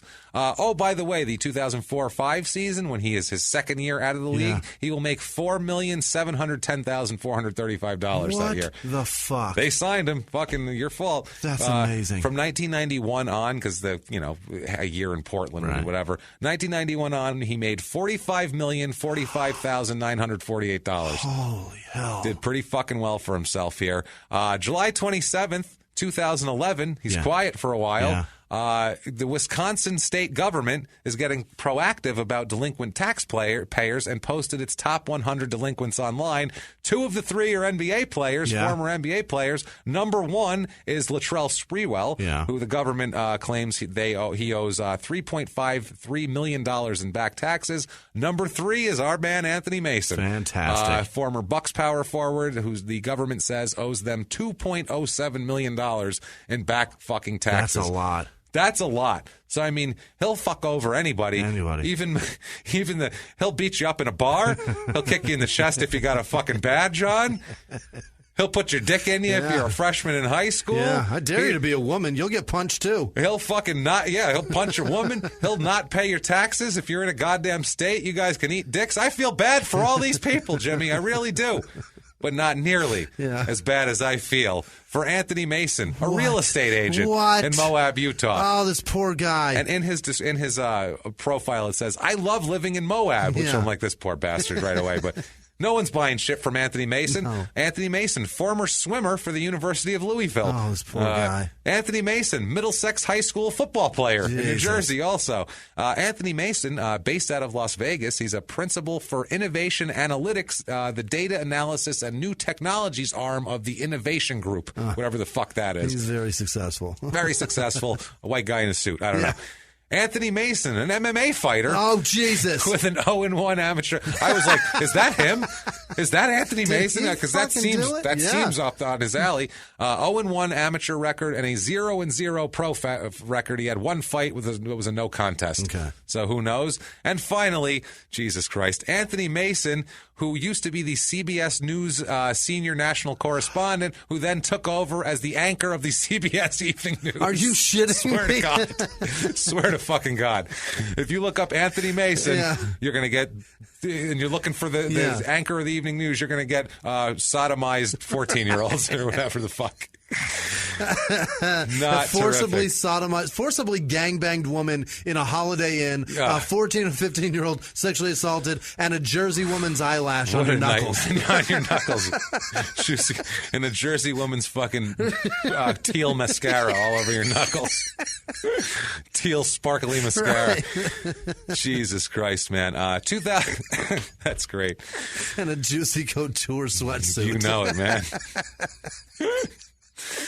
2013, he appears on an episode of Tanked, which is the fish tank show where they make fish tanks for people. Why Apparently, is he buying fish tanks? He's not. I don't think it's him. Yeah. It might be just he was around because the description is Wade and Brett, who are apparently people who make fish tanks, have the coveted task of creating a temporary tank for NBA star Dwayne Wade as he launches his new shoe line. In North Carolina, Wade and Brett will tackle a sushi and burger-filled aquarium for a cowfish restaurant. Okay. I don't know. But apparently, Dwayne Wade's place was there. Probably Anthony Mason hanging out in the background, I can see, with Dwayne Wade. We're going to put a fish tank over here. Mr. Mason, can you put your dick away, please? Please, good God. There's children around. I know that's why your dick's out, but please, put it away. February 12th, 2015. Yeah. It's a little odd reports on what is happening, but we believe when he's playing basketball, he's playing a pickup game of basketball, he has a massive heart attack. Massive heart attack, this is. I mean, real bad. They thought he was going to die that day. Yeah. He goes into the hospital. They find out he has congestive heart failure and all this. His heart is fucked, basically. Yeah. His heart's destroyed. The next day, they're saying he's slightly improved after his massive heart attack. His agent, Don Cronson, said he's fighting for his life. He said, quote, right now it's day to day, but that's an improvement from moment to moment. Yeah. He also said that he's been informed that Mason may need a heart transplant if he survives this whole thing at all. He may need a heart transplant. February 28th, 2015, he dies. Holy shit. Dies in New York City. Dead as a fucking doornail. I mean, to laugh at that, but I don't know. He's dead. It's pretty sick. Whenever our guys die, it's always like, whoa, didn't expect that. They're so alive for 3 hours, and then they're just fucking dead like that. In life, light up a room. In life, most of these guys peter out. You don't hear about them for a while, and you just hear they died. In this, it's like he's so alive for 3 hours and then just dead. God. It'd be like a guy dropping dead in the middle of a game while he's playing. Like, that's what happens here. They're on a road trip, flipping their truck on a median. That's what I mean. It's the same thing. That was like amazing. in the middle, like he was like had 2 outs in the ninth and he just died. Like that was like we were in the middle of covering him.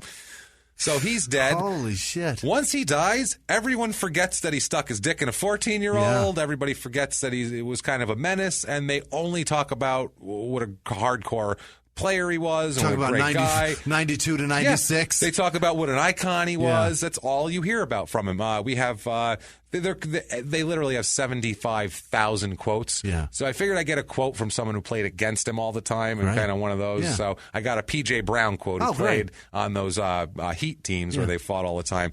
He said, quote, "We said some ugly words toward each other and threw a lot of elbows. When we played each other, we knew it was going to be hard. Nothing was going to be easy. They let us play back in those days. They are soft now with a lot of touch fouls. Back then, they let us bang. They don't let you do that anymore. He was the ultimate warrior. He's first of all, he's not the ultimate warrior. We know who the ultimate warrior is. But they did die the same way. They did. About the same age, too. They both had exploded hearts at fucking 48. It's true. That happens. And they were both about the same size, too. I like that he just said they let us bang. Yeah, children, too. Children, each other. Girls' faces, women's faces. It's fine. Cops. Random girlfriends we've had for 3 days in a fucking Holiday Inn. He said, so he's the ultimate warrior. He was just a great competitor. I loved to compete against him. He always gave 100%. He was a big man with a huge heart. I was shocked when I heard the bad news. I'm still shocked. He's a huge man with a huge heart and a huge arrest record and a huge cock that a 14-year-old had to experience. PJ, how about you don't reference his heart? That's what killed him, bro. That's a bad idea. We've had that happen. Jesus, how many times have we had that with heart attacks? Like, you had a big heart. And you're like, God damn it. Don't say that. That's like the 20th time this has happened. March 2nd, 2015. Too soon. Yeah, too soon. Now, I'll catch you up on his sons a little bit. His son, Anthony Jr., ended up playing college ball for St. John's. Was pretty good. Was undrafted in the NBA, but ended up playing in the CBA. He played in the U.S. He played overseas a whole bunch. He played in France. The Miami Heat signed him, and he ended up playing in the developmental league for them a little bit. I think they signed him and waived him, that sort of thing. And then he kind of quit basketball after all that. But he had a little bit of a career. He played in France after the Heat dropped him. And then his son, Antoine, ended up playing for the University of Auburn. He played for Auburn basketball team. He was playing He was in college when this happened. No. Like, he had to miss a game. There's an article about he's going to miss the team's game with Missouri while spending time with his family after his father passed away. His coach said, quote, "I don't think there's any chance that Antoine will be back on Tuesday. I do think that the arrangements for his dad are at the end of this week, and they are working on it right now. We would expect something late in the week. I don't know that he will be back for senior day on Saturday. I think we'll just have to wait and see. Whatever they decide, we will support." Yeah. That makes sense there. 2015, May 14th, the high school he went to renames the high school gym Mace Court. No way. Oh, it gets worse. It gets more interesting. Okay. A high school where teenage girls come into. 14, 15-year-old You're not girls. missing the irony on there at all. Okay. It's Mace Court. They're all right. everywhere. Okay. What the fuck? Why would they do that? There's more to this story, by the way, okay? And you knew about this, too. There's more to this story. May 16th, 2016, Fat Joe is on a radio show. Oh, this is so good. And he comes out and says that the Biggie, Notorious B.I.G., if you're not a rap guy, Biggie song, I Got a Story to Tell, is about Anthony Mason. Yeah. Now, if you've never heard this song, I'll explain it to you. It's about a gentleman who spends a night out with libations and entertainment with his friends. While there, he meets a young woman and decides to get in a vehicle with her. That's her car. That's a very nice one, actually. That isn't even from illegal activities. That he finds out is actually because she is cohabitating with a professional basketball player who happens to play for the New York Knicks. And he happens to be she on has a road trip playing the Utah Jazz right now. So, yes, that's what he says. But she has a legitimate Mercedes here. He sends his other friends away so he can go have sex with this girl and maybe come up with a few stolen items, is how he says. Anyway, they have a sexual dalliance. There are orgasms had by all, from what he says. Several. 3 total is what he catalogs. That's what he catalogs. There was then marijuana smoke, which led to some joking around about the quality of said marijuana. It is at that point when this young lady's concubine reemerges into the domicile. As he pops up, obviously Biggie, the person who is now in this man's bed, is shocked and appalled that this person is home. He doesn't understand how he could be home from a basketball game. He says maybe it was rained out, which is a joke, and it's kind of funny. So at that point, he says, "What am I going to do? This is terrible." He then concocts a plot to make it look like he wasn't fucking this woman, but instead was robbing her. Right. So then he says he quickly puts ties on his bandana. clothes. I can give you the lyrics, but whatever. He ties some sort of cloaking device around his face and resorts to pulling a firearm from some baggage that he has with him. While he does that, the man emerges up the stairs after the young lady asked him to retrieve her a drink for her.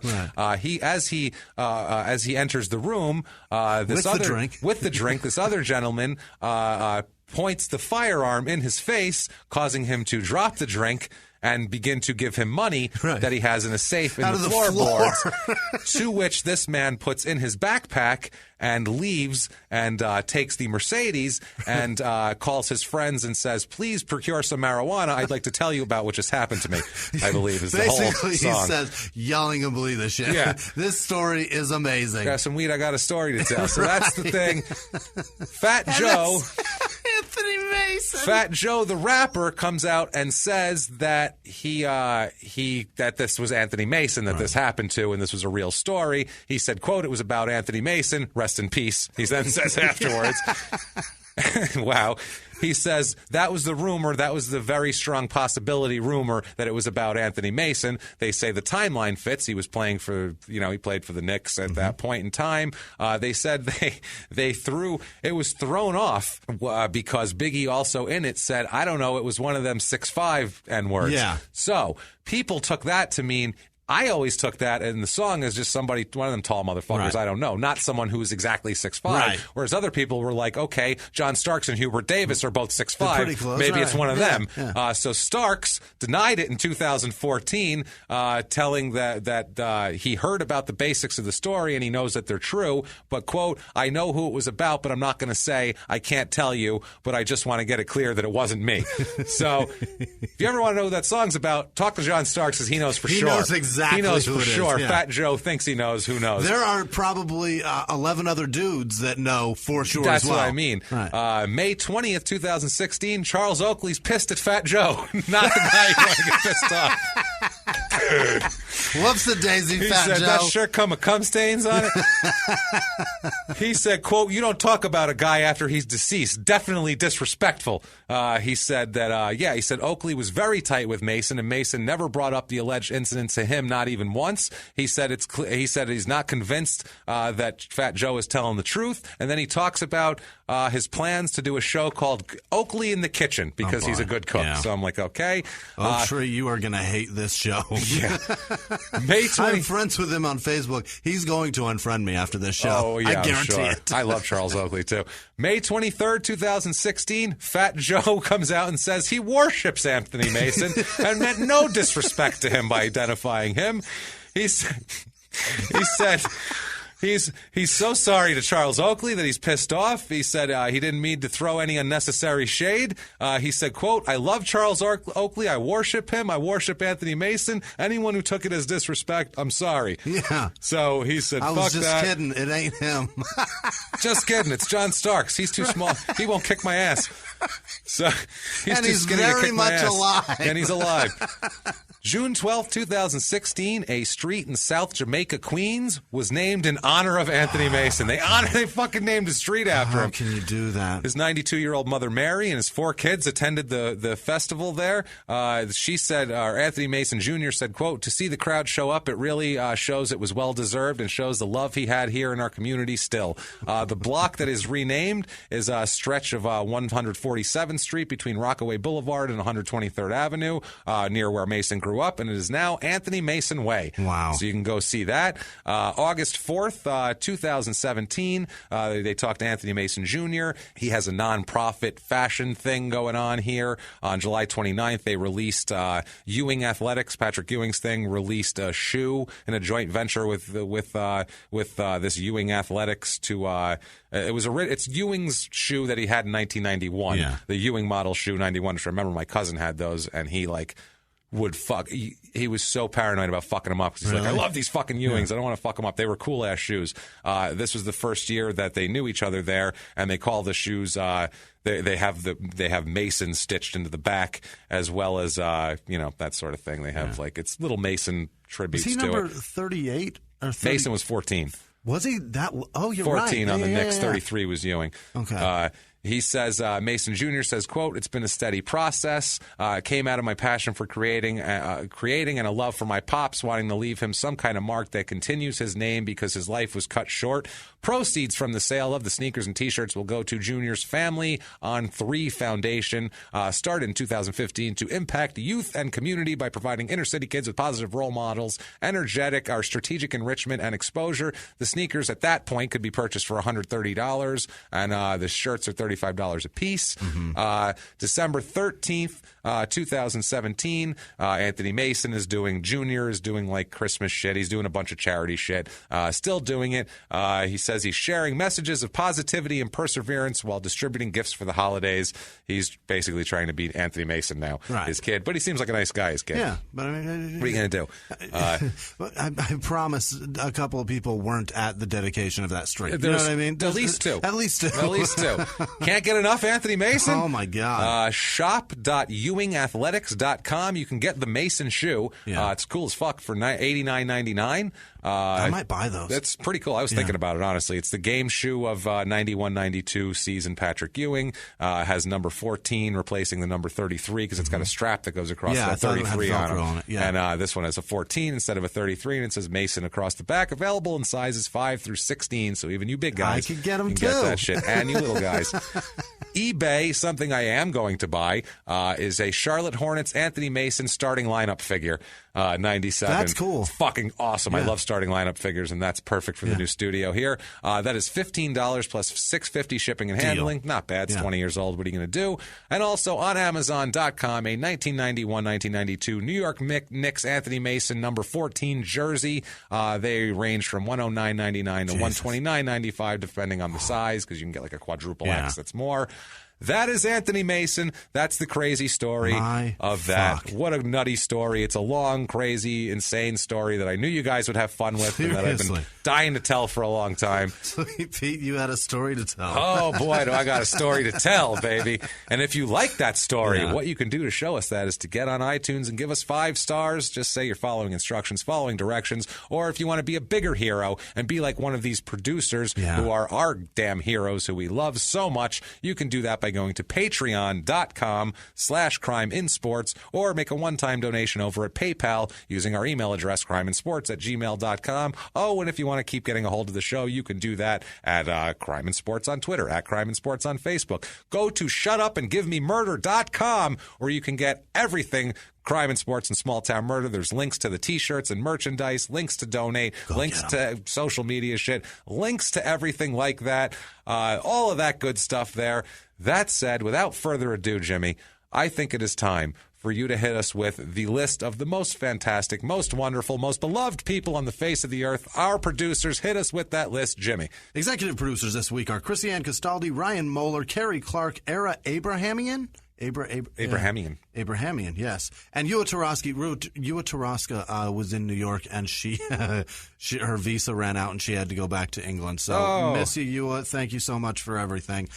Wendy Thank you. Wendy Alcidri? Yes. Wendy Alcidri. Lou Alcindor? Yes, that's what I keep going to, as a matter of fact. Julia Lyons, Jesse Hartman, Kayla Parker, Say Charleston Tours. I don't know what that is. Allison Perry, Ruddy Jimmy's dumb. I don't know what that means. I think that's saying that you're dumb. Right. I don't know what the Ruddy part is, though. That I don't know. I hope that's their first name, and they chose to insult me. We say Ruddy a lot. Do we? Insult people by saying. Really? Yeah. Really? Ruddy. Yeah, I think we call it a ruddy complexion a lot when someone looks like shit. Oh, well, I look like shit, and I'm dumb, apparently. I don't think you're not ruddy, though. You have no ruddiness. Dumb, that's to be debated. Okay. That's fine. Catherine Grabham. Grab him? Is it grab him? Go ahead and grab him. Right.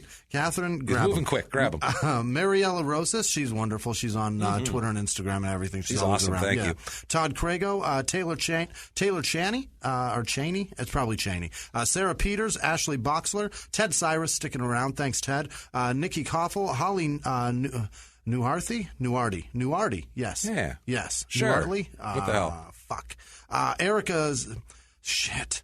Cernajewski. Ooh, nice so. one. Yeah. Before you go on I want to insert a shout-out. I got to insert a special shout-out because this is a weird one, okay?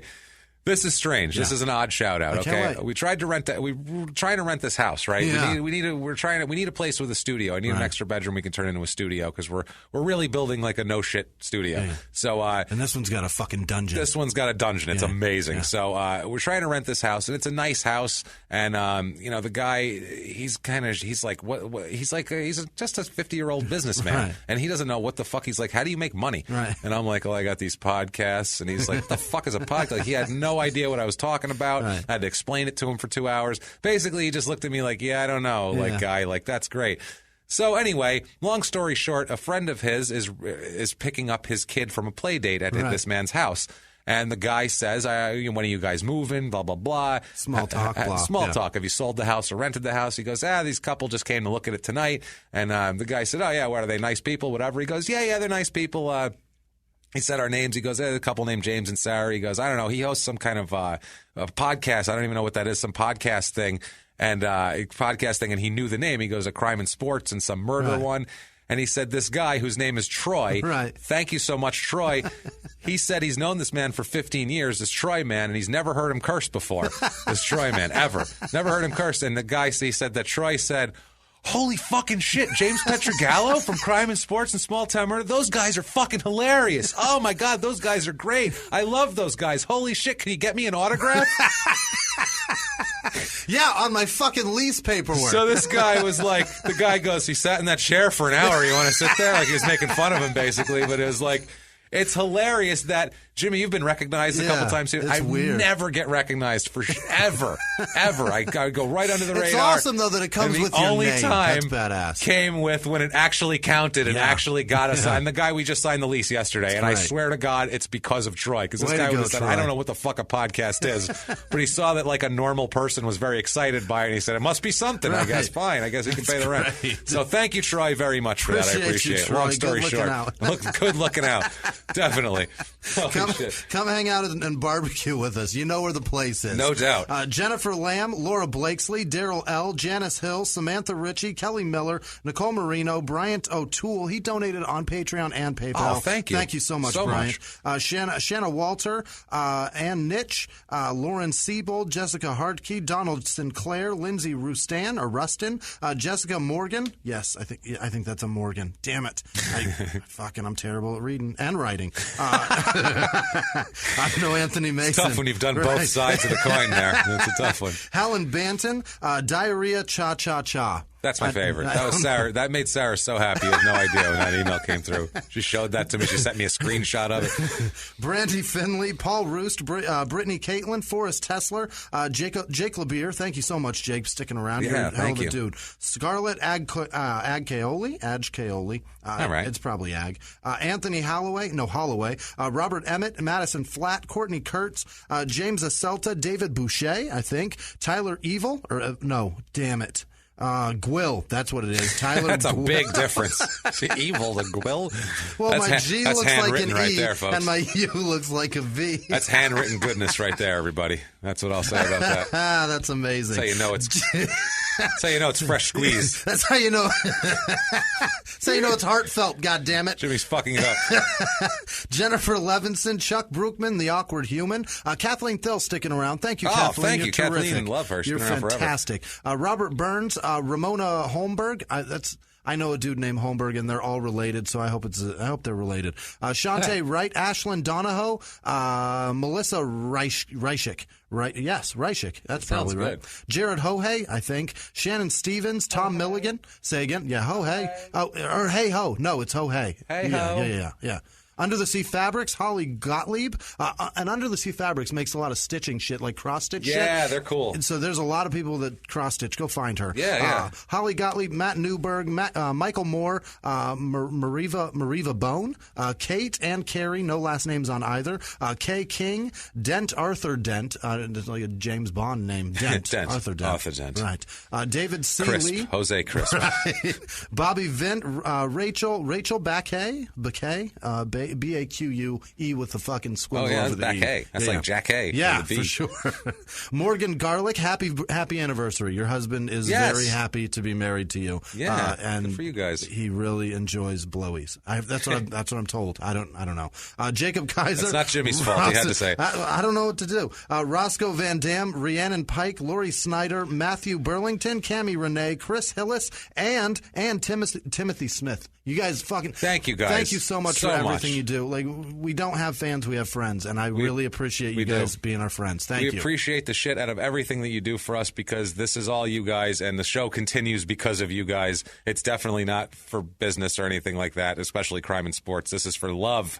Crime and Sports is for love, damn it. And you people make it so the love isn't hurtful. It's great. Last week I said thank you guys for being our friends. And I was at the end of a story with a shitload of Golden Girls references, and nobody fucking saw it. It was a worthless pun, bullshit piece of garbage. But thank you guys. We really do appreciate your efforts on that. Thank you. People don't notice. It's fine. It's all right.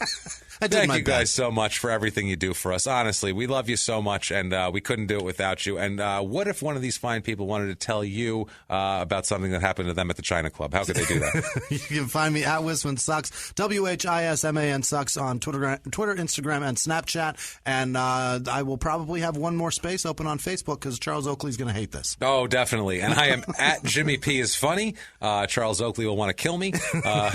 If you are Charles Oakley and you want to friend me or anything like that, you can just copy and paste my last name from the show description, because you're not Anthony Mason, so you won't be able to spell it like he is with his photographic memory and spelling bee championships. Right. That said, everybody, do that. Follow us. Get on the damn show. We love you guys. We'll keep coming back each and every week live from the Crime and Sports Studios. We will see you next week. Bye.